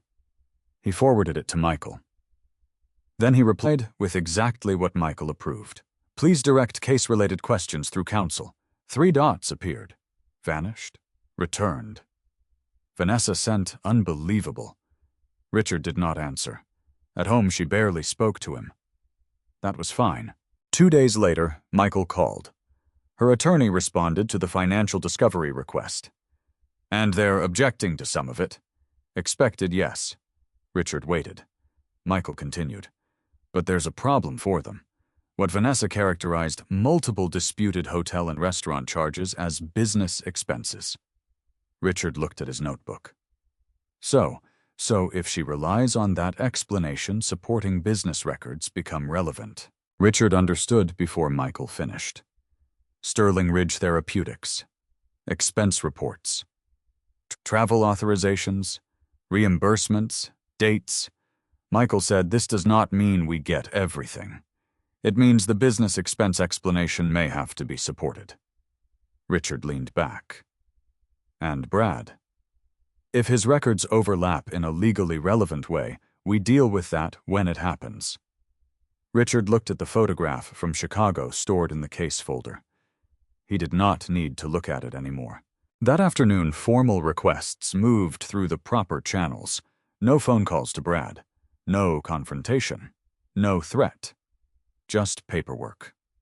Paperwork was slower than anger, less satisfying in the moment. But Richard had spent 20 years watching paperwork destroy expensive lies. A false invoice could survive an argument. It could not survive reconciliation against bank records. A fake schedule could survive a meeting. It could not survive timestamps. Vanessa had told people Richard was boring because he believed in those things. Dates, receipts, numbers, records. Now those same things were beginning to move toward her. Monday morning, Brad Whitaker arrived at Sterling Ridge Therapeutics and learned that records connected to Vanessa's disputed business travel could become part of formal legal discovery. Richard was not there to see his reaction. He did not need to be. At 12:07, Vanessa called Richard 3 times. He did not answer. At 12:11, she texted, "What exactly did you tell your lawyer?" Richard looked at the message. Then another appeared. "Do you have any idea what you're doing?" Richard placed the phone face down. For weeks, Vanessa had known more than he did. About Brad. About the apartment. About the divorce. About the future she had already started arranging. Now, for the first time, Richard knew something she did not. He knew exactly what he was doing, and Brad Whitaker had just discovered that the quiet husband he had watched being mocked on a patio had finally entered the room where facts mattered more than jokes. The first records arrived 11 days later. Michael called Richard at 8:06 on a Thursday morning. "Can you come by at lunch?" Richard was standing beside the coffee machine at Whitmore. "Something happened documents. What kind? The kind you've been waiting for?" Richard looked at his calendar. "I'll be there at noon. Bring your notebook." Richard arrived at Bennett, Crawford & Pierce at 11:54. Michael was already inside the conference room. Susan Keller sat beside him with a laptop open. 3 folders were arranged across the table. Richard recognized Vanessa's name on the first. Bradley Whitaker appeared on the second. The third contained banking records. Richard took the chair opposite them. Michael pushed a bottle of water toward him. "Before we start, understand what these records do and do not establish," Richard nodded. "They establish transactions, reimbursements, travel authorizations, and whatever else is actually documented." "Exactly." Susan turned her laptop toward Richard. "Let's start with March 18th. Richard knew the date. Hawthorne Suites. The first charge. Vanessa had told him Cleveland. Susan displayed an expense report. Employee Vanessa Chapman.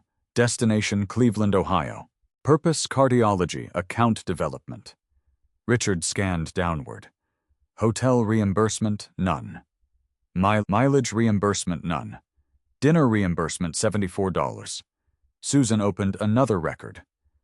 "This is the travel authorization." Richard read it. The Cleveland trip had been canceled, not rescheduled, canceled, 5 days before March 18th. Richard looked at Michael. "So she wasn't there for work." Michael corrected him immediately. "The records show Sterling Ridge did not authorize the trip reflected in these documents." Richard nodded. Precision. Even now. Susan opened the next file. May 20th. Richard felt his shoulders tighten.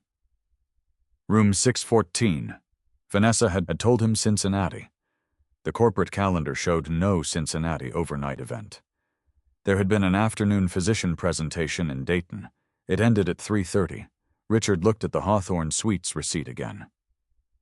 Check-in 6:18 p.m. Columbus. 2 guests, 2 parking charges.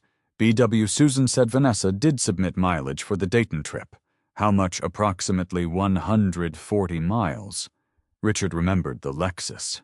63 additional miles during the later Cincinnati claim had been the first crack.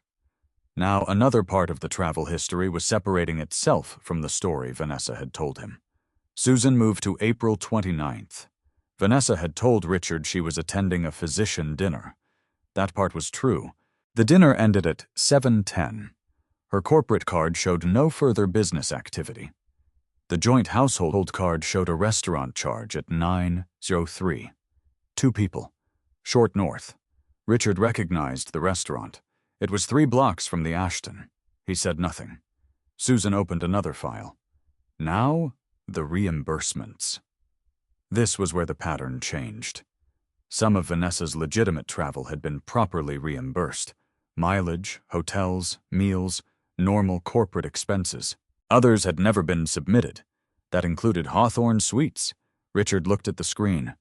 So when she told me the hotel charges were waiting for reimbursement, there was nothing submitted for reimbursement, Susan said. Richard remembered the kitchen. Vanessa opening skincare products. Probably reimbursable expenses. Another sentence spoken easily. Another sentence contradicted by paper. Michael slid a page across the table. There's more. Richard looked down. A Sterling Ridge expense report. Bradley Whitaker. March 18th. Richard read the destination, Cleveland. Then he looked at Michael. Same canceled trip? Yes. Brad had submitted a dinner expense associated with a Cleveland meeting. Susan pointed at the timestamp. 8:11 p.m. Richard frowned. How that became a question internally when the records were pulled. Where was the restaurant Columbus? Richard read the merchant name. A restaurant less than a mile from Hawthorne Suites. The room seemed suddenly smaller. Michael said again, "Don't leap past the document." Richard almost smiled. "I know." But the documents were beginning to leap on their own.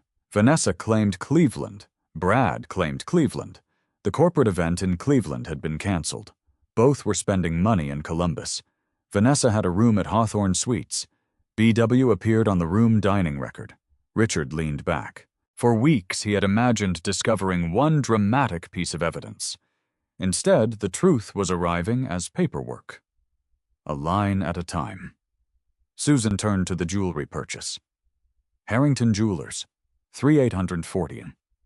Allison's joint credit card statement showed Brad made the purchase.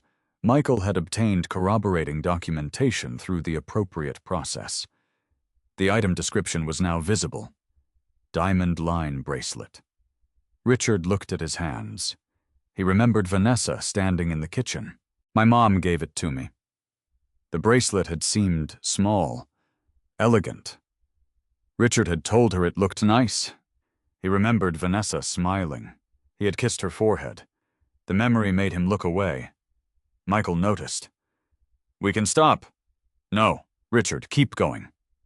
Susan opened Vanessa's disclosed property inventory. The bracelet appeared. Estimated value, $1,500. Source gift from mother. Richard gave a short breath through his nose. Not laughter, not quite. Susan looked at him. "You okay, yes?" He was not. But being hurt no longer changed what needed to happen. The financial control allegation came next. Michael placed two sets of records side by side. Vanessa's divorce filing described Richard as excessively restrictive with household spending. Her financial disclosures showed something else.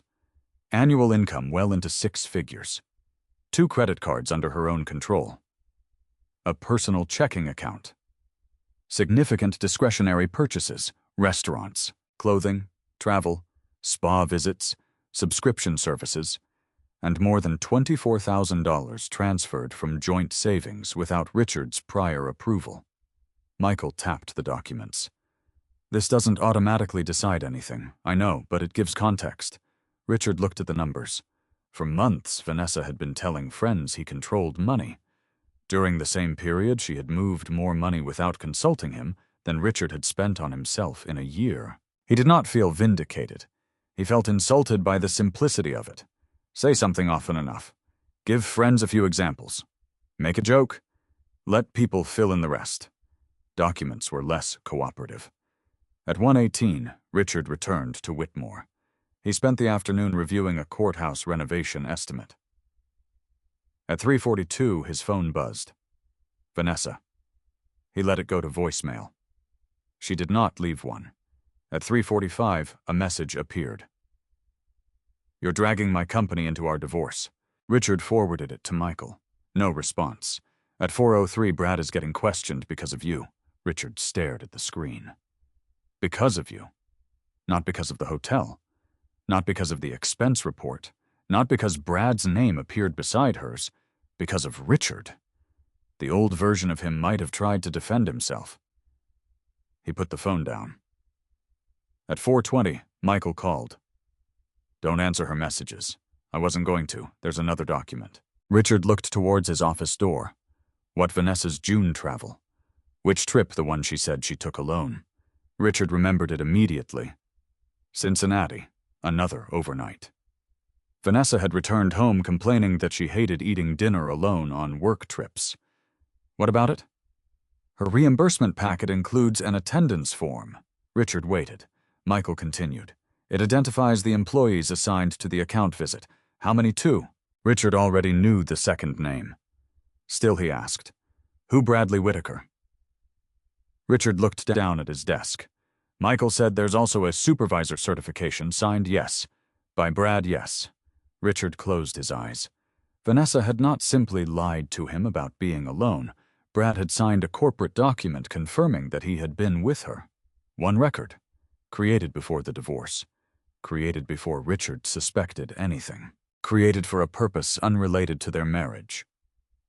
That made it harder to explain away. Michael said, "Come in tomorrow. We'll go through it properly." "I will." Richard ended the call.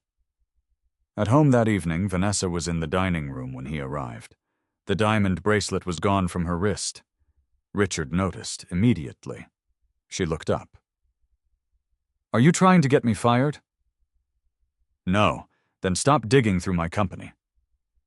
Richard placed his keys on the table. "My attorney requested records relevant to claims in the case. You know what this could do to me, Rain." Richard looked at her. For once, Vanessa had raised her voice. He kept his low. "I know what the records say." Her expression changed, only slightly. What records? Richard heard the question. Not an accusation, a request for information. She wanted to know how much he knew. Weeks earlier, Richard might have answered. Now he understood the value of silence. "Talk to your attorney." Vanessa stared at him. Then she walked upstairs. Richard remained by the dining table. The next morning he met Michael. One page waited in front of his chair. June 24th, Sterling Ridge Therapeutics. Regional account visit. Employee Vanessa Chapman. Accompanying supervisor Bradley Whitaker. Richard read the line twice. The affair no longer existed only in hotel receipts, photographs, jewelry, and suspicious Wednesdays. Now Brad's own signature placed him beside Vanessa on a trip she had sworn she took alone. Richard set the document down. For months, Vanessa had depended on Richard believing her words. Now her words had to compete with records created when nobody thought they would ever matter. And records Richard knew better than most had no reason to lie for anyone. Vanessa's deposition began at 9:04 on a Wednesday morning. Richard arrived 20 minutes early. Michael had told him he did not need to be there for every minute. Richard came anyway. Not because he wanted to watch Vanessa suffer. He wanted to hear the answers without receiving them later through someone else. The conference room belonged to a litigation support firm in downtown Columbus. Neutral territory, gray carpet, white walls, a long walnut table. Bottled water lined up beside yellow legal pads. A court reporter sat at one end preparing her equipment. Richard took a seat beside Michael. His father's scratched Hamilton watch showed 8:51. At 8:57, Vanessa entered with her attorney, Patricia Monroe. Richard had seen Patricia twice before. Mid-50s, controlled voice, no wasted movement. Vanessa wore a charcoal suit and ivory blouse, no diamond bracelet. She placed a leather folder on the table. For half a second, she looked at Richard. He could not read the expression. He did not try. The court reporter administered the oath. Michael began with simple questions. Name, address, employment, length of marriage, income. Nothing dramatic. Vanessa answered clearly. Richard listened. Her voice sounded exactly like it did when she spoke to physicians at Sterling Ridge events. Confident, measured, prepared. At 9:38, Michael moved to travel. "Mrs. Chapman, do you recall traveling to Cincinnati on June 10th? Vanessa paused. "I traveled frequently for work." Michael placed a document in front of her. "Does this refresh your recollection?" She looked at it. "Yes." "Where did you stay? I don't remember." Richard remained still. Michael waited. "Did you stay at a Marriott possibly? Did you tell your husband you stayed at a Marriott?" Patricia spoke. "Objection to form," Vanessa answered anyway. "I may have." Michael moved on. "Do you recognize Briar and Oak?" Vanessa's fingers shifted slightly on the table. "Yes." "Where is it, Dublin?" "Did you eat there on June 10th? I don't remember." Michael showed her the joint credit card statement. 186.34.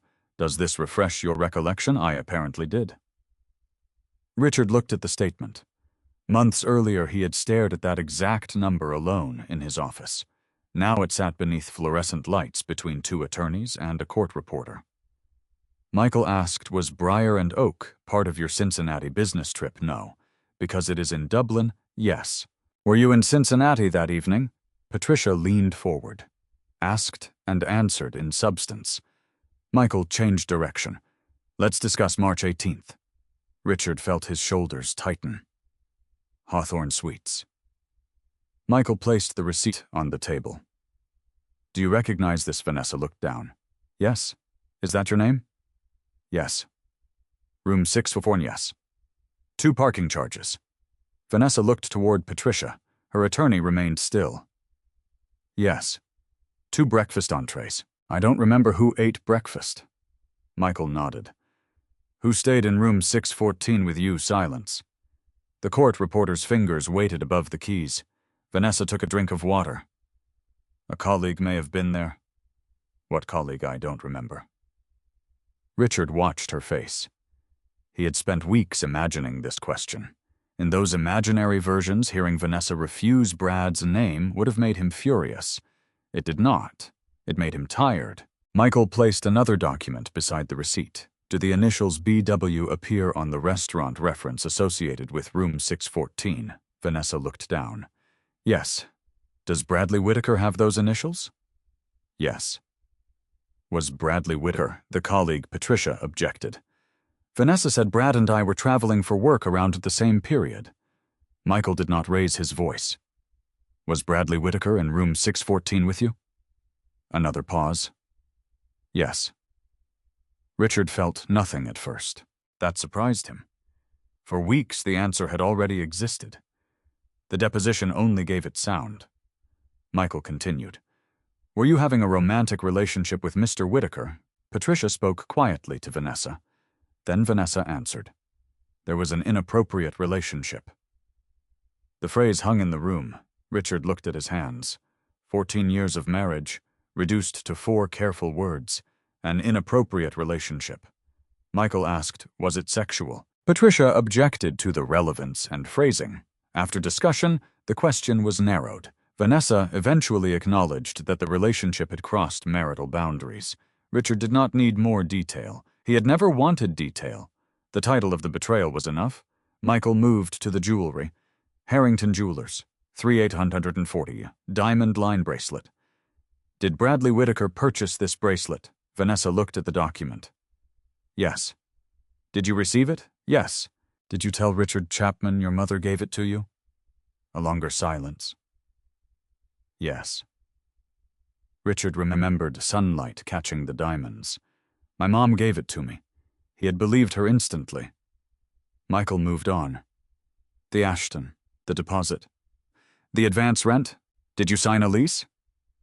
Yes. Why, I expected to need somewhere to live. When after separation.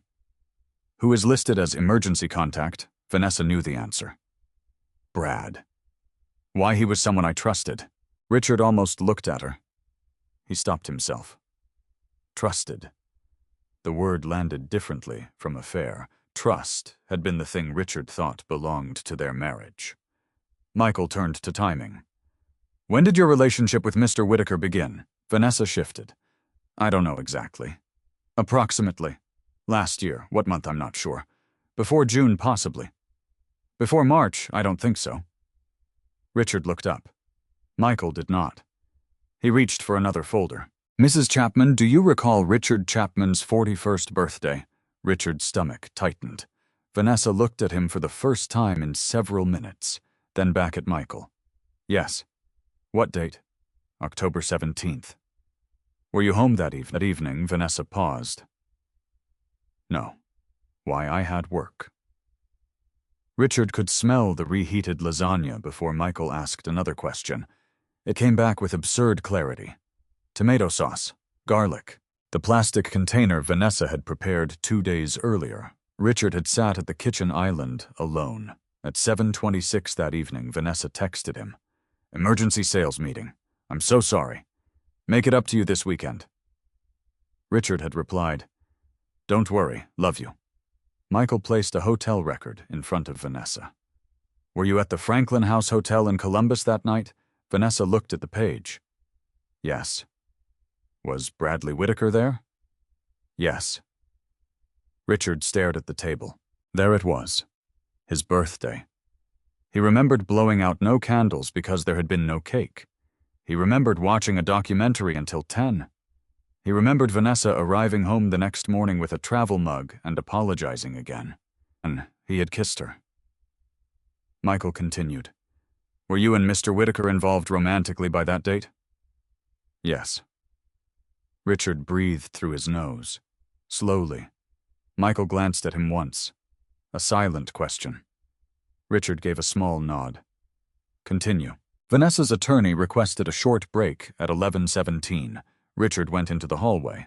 Michael followed. You okay? Richard stared through a window overlooking Broad Street. She was with him on my birthday, I know. She texted me from the hotel. Michael said nothing. Richard touched the scratched edge of his watch. I ate leftovers. The sentence sounded stupid when he said it.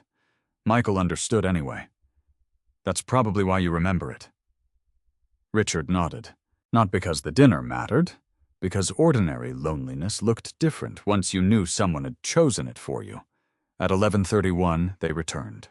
Michael had one more timeline issue. The deposition resumed. He placed several older records on the table. Corporate conference registrations, travel documentation, a photograph, Allison's photograph, Chicago, Vanessa and Brad reflected in the hotel mirror. Holding hands. Michael asked when it was taken. Vanessa gave the date, 11 months before Richard's birthday. Richard looked up sharply. He had known the photograph was old, but he had never placed it precisely against his birthday. Michael did. Were you romantically involved with Mr. Whitaker when this photograph was taken? Vanessa looked at Patricia, then at the photograph. Yes. Richard felt the answer differently this time. Not as a blow, as a door closing. Michael asked several more questions establishing the timeline. The relationship had not begun around Richard's 41st birthday. It had already existed for almost a year. The first confirmed boundary-crossing event went back 11 months earlier. Nearly 2 years before Richard saw room 614. Nearly 2 years before Brad sat on his patio and refused to laugh. Richard looked at Vanessa. For the first time, he did not wonder whether she would confess more. He did not need her confession. That was the strangest relief of all. The hotel records existed whether she minimized them or not. The photograph existed. The transactions existed. The apartment existed. The bracelet existed. The corporate forms existed. Truth no longer depended on Vanessa choosing to give it to him. At 1:46, the deposition ended for the day. Vanessa gathered her documents. Richard remained seated. She paused near the door. For a moment he thought she might speak. She did not. The door closed behind her. Michael began organizing the exhibits. Richard looked at the empty chair across the table. 14 years. For almost 2 of them, Vanessa had been living inside a truth Richard did not know. He had spent those months fixing faucets, paying bills, planning vacations, remembering anniversaries, trusting business trips, trusting late meetings, trusting her. Now he finally understood the timeline. And the most painful discovery was not that Vanessa had betrayed him on his birthday. It was that by then, betrayal had already become routine. The settlement conference began 6 weeks after Vanessa's deposition. By then, Richard no longer kept the black notebook beside his bed. It stayed in a locked drawer at Michael's office with copies of the financial records. That change mattered more than Richard expected.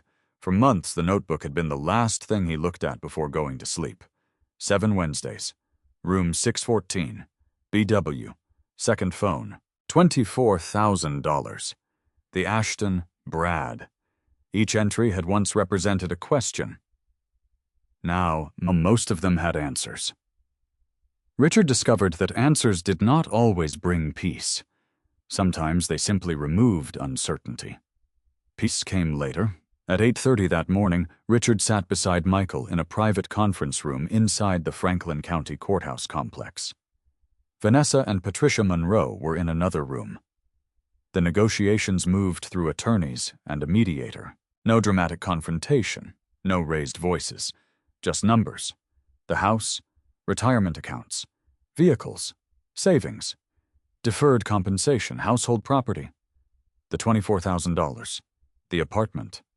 Richard listened while Michael explained each proposal. The numbers Vanessa had moved before filing could no longer be treated as if they had disappeared. They had to be accounted for.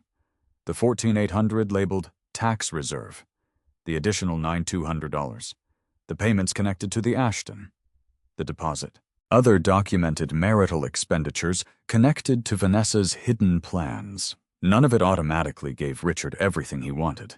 That was not how the process worked, but it changed the negotiation. Vanessa's original position had assumed a different set of facts. Now those facts had records attached to them. At 10:17, Michael returned from speaking with the mediator. They moved. How much Michael gave him the revised numbers. Richard read them, still high. Yes. What about the apartment payments? They're conceding more of them. Richard handed the paper back. And the transferred funds being accounted for in the proposed division. Richard nodded. Michael watched him. You expected something more dramatic, number, and good. Richard looked through the window. What happens to Brad? Michael sat down. That is not this case. I know. You asked. Richard rubbed his thumb over the scratched edge of his Hamilton. I don't mean legally. I mean Sterling Ridge. Some expense issues were referred internally. I don't know the final outcome. Richard nodded. He had heard fragments. Brad had been questioned. Certain reimbursements had been reviewed. His position had become uncertain. Allison had filed separately. Richard knew only what had reached him through legitimate channels. He preferred it that way. For a while he had imagined wanting to know every consequence Brad suffered. Now the thought exhausted him. Brad had already occupied enough space in Richard's marriage. Richard was not giving him space in whatever came after it. At 12:06, Michael's assistant brought sandwiches. Richard ate half of one. At 12:41, his phone vibrated. Lauren Mitchell. He almost ignored it. Then he answered. Hey, are you busy a little? I can call later. What happened? Lauren hesitated. I wanted to say something before this is all over. Richard leaned back. What? I'm sorry. You already said that. Not properly. Richard looked at Michael, who was reading documents across the room. Lauren continued. I believed some of what Vanessa said. Richard remained silent. Not everything. But enough. What did you believe? That you were cold? Richard looked down. That you controlled the money? That you didn't care where she went because you didn't care much about her anymore? Lauren's voice tightened. And I laughed that night. You didn't know. I should have known better. No? Richard, you didn't know. The words came more firmly this time. Lauren stopped. Richard continued. She was your friend. She told you a story. You believed part of it. That doesn't make it okay, no, but it makes it understandable. Lauren was quiet. Then she said, I don't think I would have handled this the way you did. Richard looked toward the courthouse hallway. How would you have handled it? I probably would have thrown the beer at Brad. Richard laughed. It surprised him. A real laugh. The first one he could remember having about the anniversary party. Lauren laughed too. Then her voice softened. For what it's worth, I'm sorry I was one of the people laughing. Richard looked at his father's watch. It's worth something. They ended the call. Michael glanced up. Everything okay? Yeah. Richard meant it. By 3:20, the negotiations had moved again. Vanessa withdrew several demands. Richard compromised on others. The settlement was not victory. It was arithmetic applied to the end of a marriage. That was enough. 3 days later, Vanessa asked to speak with Richard privately. Michael advised him to keep the conversation brief and in a neutral setting. They met at a coffee shop in German Village on Saturday morning. Vanessa arrived first. Richard saw her through the window. For 14 years, he had been able to identify her posture from across a room. He still could. Some knowledge survived betrayal. He entered. Vanessa looked up. Thanks for coming. Richard sat across from her. She had coffee. He ordered nothing. For a few seconds, neither spoke. Then Vanessa said, I heard you talked to Lauren. She called me. She doesn't speak to me anymore. Richard said nothing. Neither does Sarah. Still nothing. Vanessa looked down at her cup. Everyone thinks I'm some kind of monster. Richard watched a couple walk past the window outside. I don't control what they think. You could tell them to stop. Why would they listen to me? Vanessa gave him a tired look. Because apparently everyone listens to you now. Richard almost responded. He stopped. That sentence belonged to the old pattern. A problem appeared. Somehow Richard was responsible for fixing it. Vanessa leaned back. I still don't understand you. What part, the party? Richard knew immediately. What about it? You just sat there. Yes. I humiliated you. Yes, in front of everyone. Richard waited. Vanessa looked directly at him. Why didn't you fight back? The question was sincere enough to surprise him. Richard considered his answer. Because he had wanted to. For a few seconds that night, he had wanted to embarrass her in return. He could have told stories, made jokes, walked out, demanded explanations. Then Brad had not laughed. And everything changed. Richard folded his hands on the table. Because I didn't understand what I was looking at. Vanessa frowned. What does that mean? I needed to know whether you were trying to hurt me or trying to hide something. Vanessa stopped moving. Richard watched her face. He did not need to interpret it. He continued. If it was just cruelty, I could deal with that later. Just cruelty. You know what I mean. Vanessa looked toward the window. Richard said, but if the joke was covering something else, getting angry, would have told you exactly what I noticed. Vanessa said nothing. That silence was different from Brad's silence on the patio. Brad's had started the investigation. Vanessa's ended something. Richard no longer needed her to explain herself. He knew enough. Vanessa wrapped both hands around the coffee cup.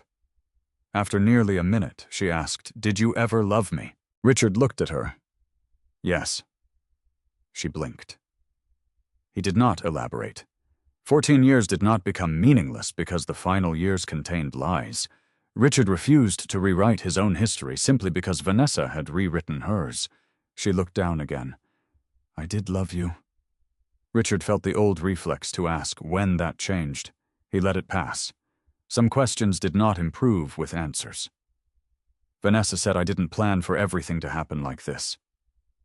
Richard thought about the Ashton, the deposit, the divorce consultation, the compensation questions, the transferred money. Planning had clearly happened. He did not argue. Instead, he stood. I should go. Vanessa looked up. Richard. He paused.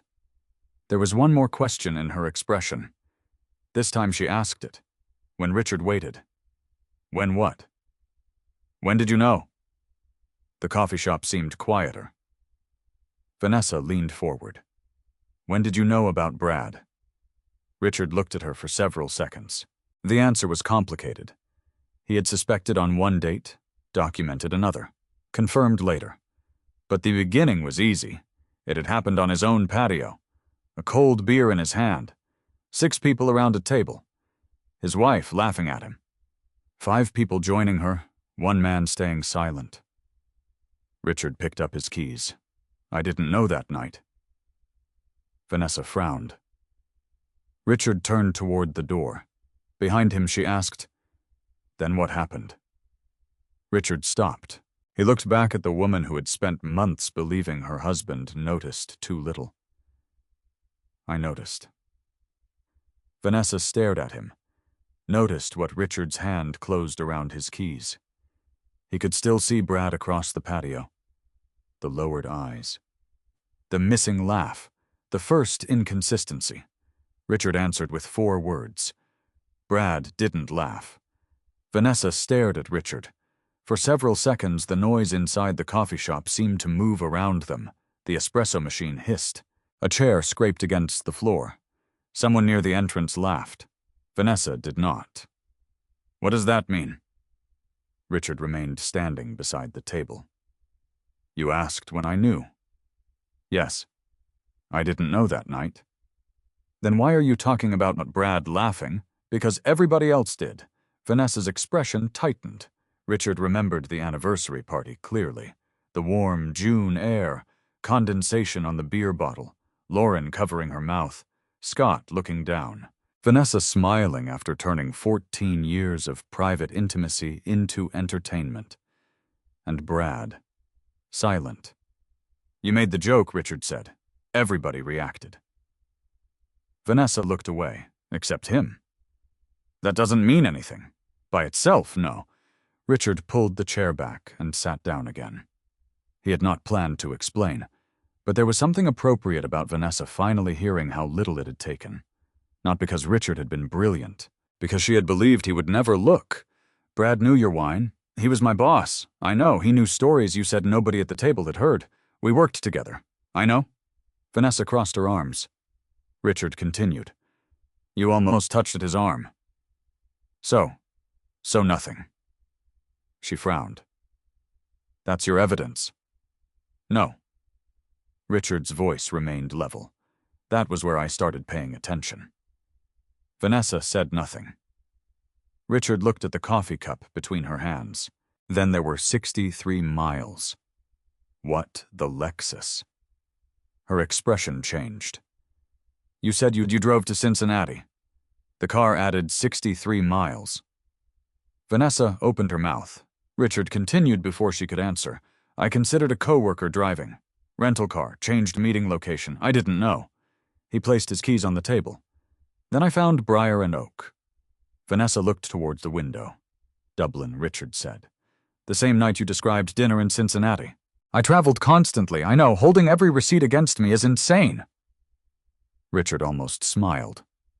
"Receipts were my job before they were my marriage." Vanessa looked back at him. Richard continued. "Then Hawthorne Suites." She became still. "Room 614. Richard, 2 parking charges, 2 breakfasts." He paused. "BW." Vanessa's fingers tightened around her cup. "That still wasn't proof," Richard said. Her eyes lifted. Not then. Richard remembered how badly he had wanted it to be meaningless. That part Vanessa would probably never understand. He had not been collecting evidence because he wanted to catch her. He had been collecting it because every new detail was another opportunity for the previous one to have an innocent explanation. None did. Then the second phone. Vanessa's face hardened. "You had no right to go through my things. I didn't. You found my phone. It fell out of your bag onto the kitchen floor." Silence. "I never opened it." Vanessa looked down. Richard continued. "Then $24,000 left our savings. That money was mine too. I never said it wasn't. You're acting like I stole it. No." Richard leaned back. "I'm saying you moved it while asking lawyers what would happen to my deferred compensation." Vanessa did not respond. The bracelet came next. Her wrist was bare. Richard noticed. "Brad paid $3,840 at Harrington Jewelers. 2 days later, you wore a diamond bracelet and told me your mother bought it." Vanessa looked away. Richard remembered complimenting it. He remembered how easy the lie had been. The funny thing is, even that wasn't what ended the doubt. Vanessa looked at him again. "What did Allison?" The name landed between them. Vanessa's expression shifted. "She showed me a photograph from Chicago." Richard did not need to describe it. Vanessa clearly knew. "The mirror," he said. Her eyes dropped. "You and Brad were holding hands." Richard paused. 11 months before my 41st birthday. Vanessa said nothing. Richard looked at her for a long moment. "You know what was strange? What I kept expecting one big discovery." He shook his head. "There wasn't one. 63 miles. A restaurant charge. A hotel receipt. A pair of initials. A phone. A bracelet. An apartment. Tiny things. Individually explainable. Together, impossible." "That's how most failures work," Richard said. Vanessa frowned. "What at work? People think buildings fail because one huge thing happens." He looked down at his father's scratched watch. Usually it's smaller than that. A measurement is wrong. Somebody approved something they shouldn't. A report doesn't match an invoice.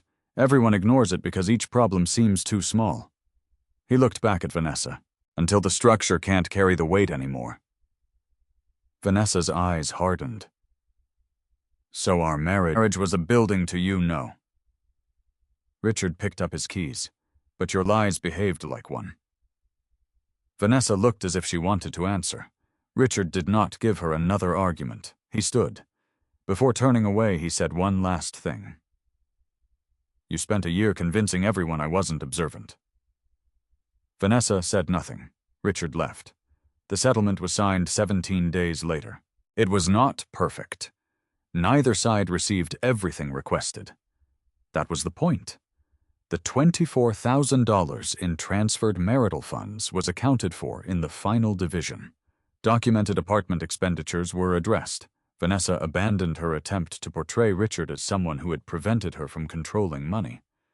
The financial records made that position difficult to maintain. Richard retained the negotiated portion of his retirement and deferred compensation. His future bonus remained subject to the terms actually applicable to the marital period, rather than the assumptions Vanessa had apparently made months earlier. The house was the final problem. The Upper Arlington property had appreciated significantly. Vanessa initially wanted to remain there. Richard initially thought he did too. Then, one evening, he stood alone on the patio. The same patio. He could almost reconstruct where everyone had been sitting. Lauren near the garden, Scott beside the grill, Brad across the table, Vanessa beside Richard. He looked at the place where his chair had been. He remembered the beer bottle, the joke, the laughter. For months, Richard had thought keeping the house would feel like winning. Standing there, he understood that ownership and victory were not the same thing. He called Michael the next morning. Sell it. Michael paused. You're sure, yes? You can afford the buyout if you want it, I know. Then why sell? Richard looked around the kitchen. Because I don't want to live inside evidence. The house went on the market. An offer arrived 9 days later. A young couple bought it. Richard met them once during a final inspection issue. They were excited about the patio. Richard told them the irrigation system needed servicing before winter. That was all. He did not tell them what had happened there. Houses did not owe new owners their old stories. On Richard's final Saturday in the property, he packed alone. He owned less than he expected. Clothes, books, tools, work files, photographs, kitchen equipment. He divided what the settlement required and left what he no longer wanted. In the garage, he found his father's old socket set beneath the workbench. The red metal case was scratched and dented. Richard opened it. Every socket was still there. His father had given it to him when Richard bought his first house. Buy decent tools, once he had said, then take care of them. Richard closed the case. He placed it behind the passenger seat of the Ford. One cardboard box went beside it. Inside were photographs, documents, and the few objects that mattered. Richard looked at his wrist. The Hamilton was already there. He smiled faintly. That did not need packing. By 4:16, the truck was loaded. Richard stood in the empty kitchen one last time. 14 years could not fit inside a cardboard box. He knew that. There had been good years, real years. He refused to pretend every Christmas vacation quiet dinner and Sunday morning had been fake, simply because Vanessa eventually became dishonest. The ending did not get to rewrite everything that came before it, but it did get to end. Richard walked outside, locked the door, placed the key in the lockbox. Then he climbed into the Ford. The engine started. His phone remained silent in the cup holder. No messages from Vanessa. No calls from Allison. No updates about Brad. Richard realized he did not want any. He backed out of the driveway. At the end of the street, he stopped at a red light. The Upper Arlington house disappeared behind trees. Richard looked in the rearview mirror once. Only once. Then the light changed. He drove forward. Behind the passenger seat sat his father's socket set and one cardboard box. On his wrist was a scratched steel watch. That was almost everything from the house he truly cared about keeping. For months, Richard had believed exposing the truth would be the moment he finally won. He had been wrong. The truth only opened the door. The victory was driving through it without needing to look back. 14 months later, Richard Chapman woke at 6:11 on a Saturday morning because sunlight was coming through the blinds. Not an alarm, not a phone vibrating on the nightstand, not the sound of a garage door opening after midnight. Sunlight. He remained in bed for another 4 minutes. That was new. For most of his adult life, Richard had treated waking up as an instruction.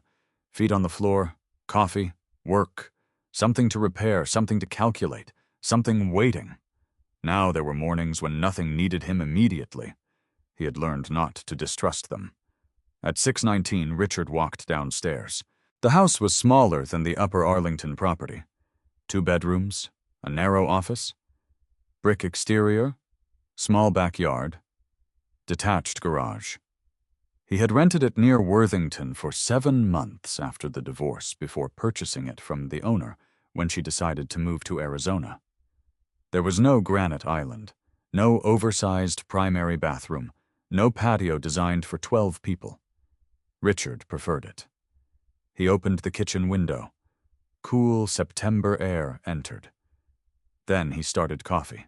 His father's scratched Hamilton watch rested beside the sink. Richard had stopped wearing it while sleeping. That was new too. At 7:03, his work phone buzzed. Richard looked at it. An email from Whitmore. He left it unopened. Saturday. It could wait. A year earlier, that would have been difficult. His work had become busier after the divorce.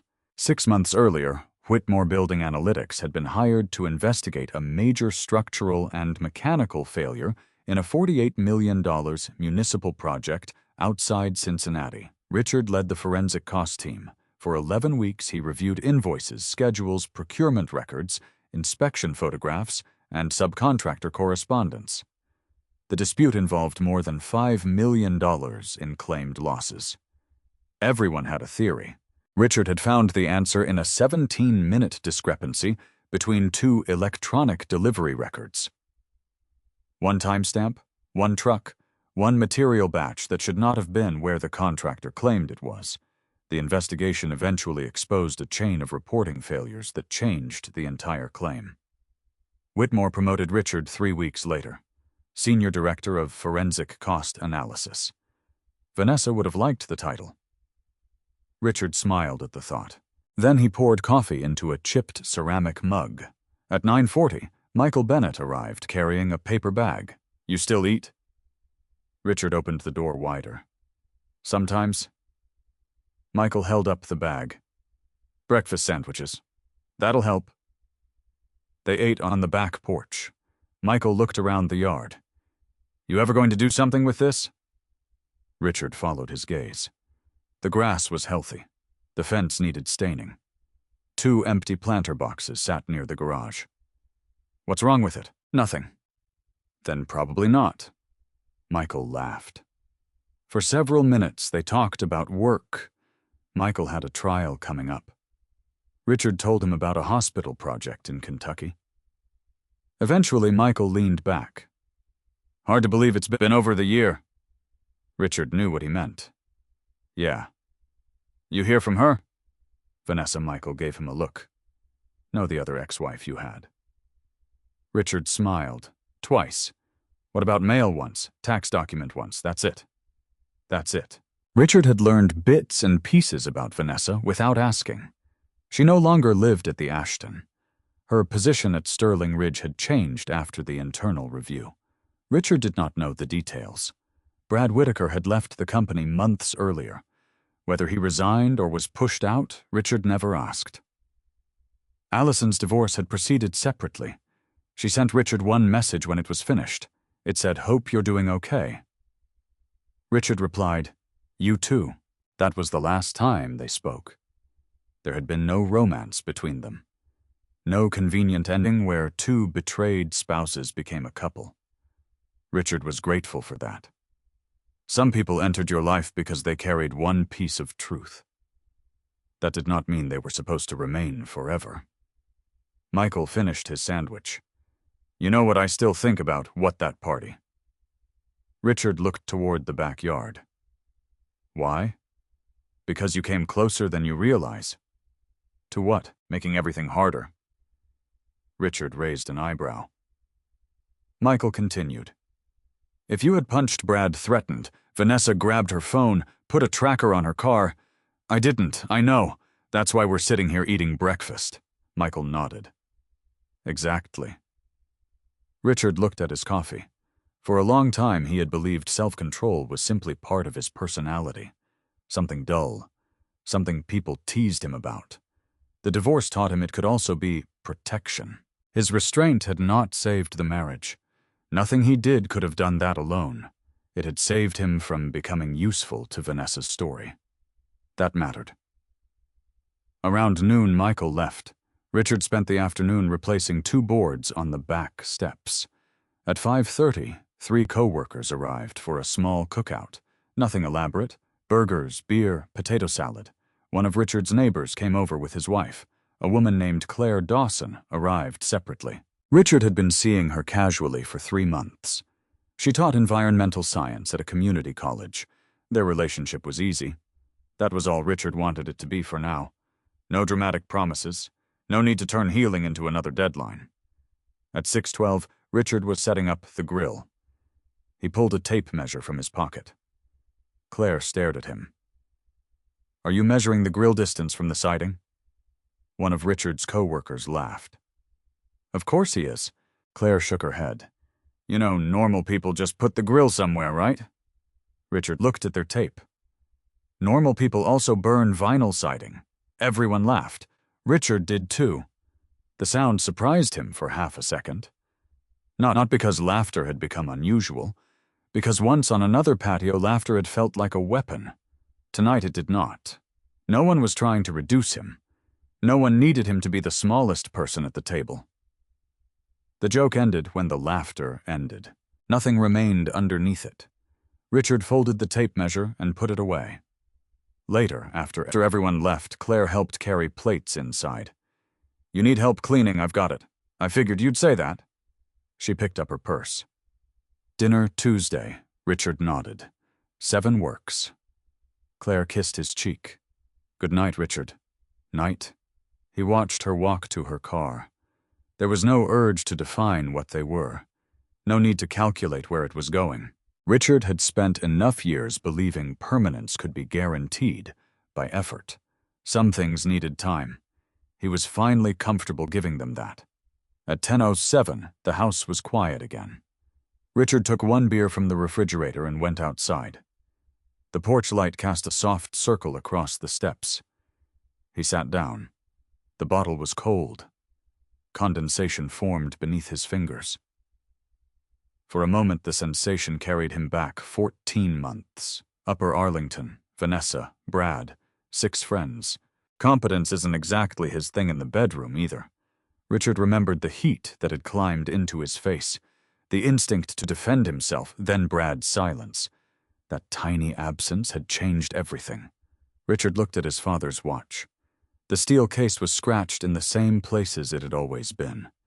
His father had worn it through 37 years of work. Richard once asked why he never replaced it. His father had shrugged. It tells time. That had been enough for him. Richard understood the answer better now. Vanessa had spent years becoming increasingly concerned with what things looked like. The right restaurants, the right clothes, the right people, the right husband, eventually. Richard had spent much of their marriage assuming that made her more sophisticated than him. He no longer believed that. Value did not always announce itself. Sometimes it drove an old Ford. Sometimes it repaired a clogged drain rather than replacing the sink. Sometimes it wore a scratched watch. Sometimes it sat quietly while everyone else laughed. Quiet was not empty. It could contain observation, discipline, pain, judgment, preparation, and sometimes restraint. Richard took another drink. His phone was inside. He had no idea whether anyone had messaged him. He did not care. There was nowhere he was supposed to believe Vanessa was tonight. No business trip to verify, no mileage to calculate, no hotel charge waiting inside a statement. No second phone. No apartment. No notebook. The backyard was silent except for insects in the grass and a car passing somewhere beyond the trees. Richard leaned back. He realized this was the part he had never imagined during the divorce. He had imagined confrontation, evidence, depositions, settlement numbers, leaving the house. He had never imagined the absence of questions. That was what peace actually felt like. Not happiness every minute, not triumph, not revenge, just a life that no longer required investigation. Richard looked at the cold bottle in his hand. The scene resembled the beginning. A patio. A beer. Condensation sliding across his fingers. But there was no Vanessa beside him. No Brad across the table. No laughter. No humiliation. And no one Richard needed to prove wrong. For the first time in a long time, being ordinary felt like freedom. Richard's story was never only about an affair. The deeper betrayal was what happened around it. Vanessa did not simply hide Brad from her husband. She slowly built another version of Richard for the people around them, cold, controlling, inadequate, forgettable. The joke at the anniversary party was supposed to make that version believable. Instead, it exposed the first crack. Richard could have answered humiliation with humiliation. He could have shouted, threatened, followed, or retaliated. Instead, he watched. He documented. And when the truth finally arrived, it did not need a dramatic speech. It had dates, receipts, photographs, bank records, and signatures. Real life is rarely as clean as a story. But one thing remains true: quietness is not the same as weakness. Patience does not mean ignorance. And refusing to react immediately does not mean someone failed to notice. Sometimes the strongest thing a person can do is separate what hurts from what can be proven. Protect their future and refuse to become the person someone else needs them to be. So what would you have done on that patio? Would you have confronted Vanessa and Brad immediately, or would Brad's silence have made you start watching too? Tell me in the comments, and subscribe because tomorrow's story begins with another ordinary person noticing one tiny detail everyone else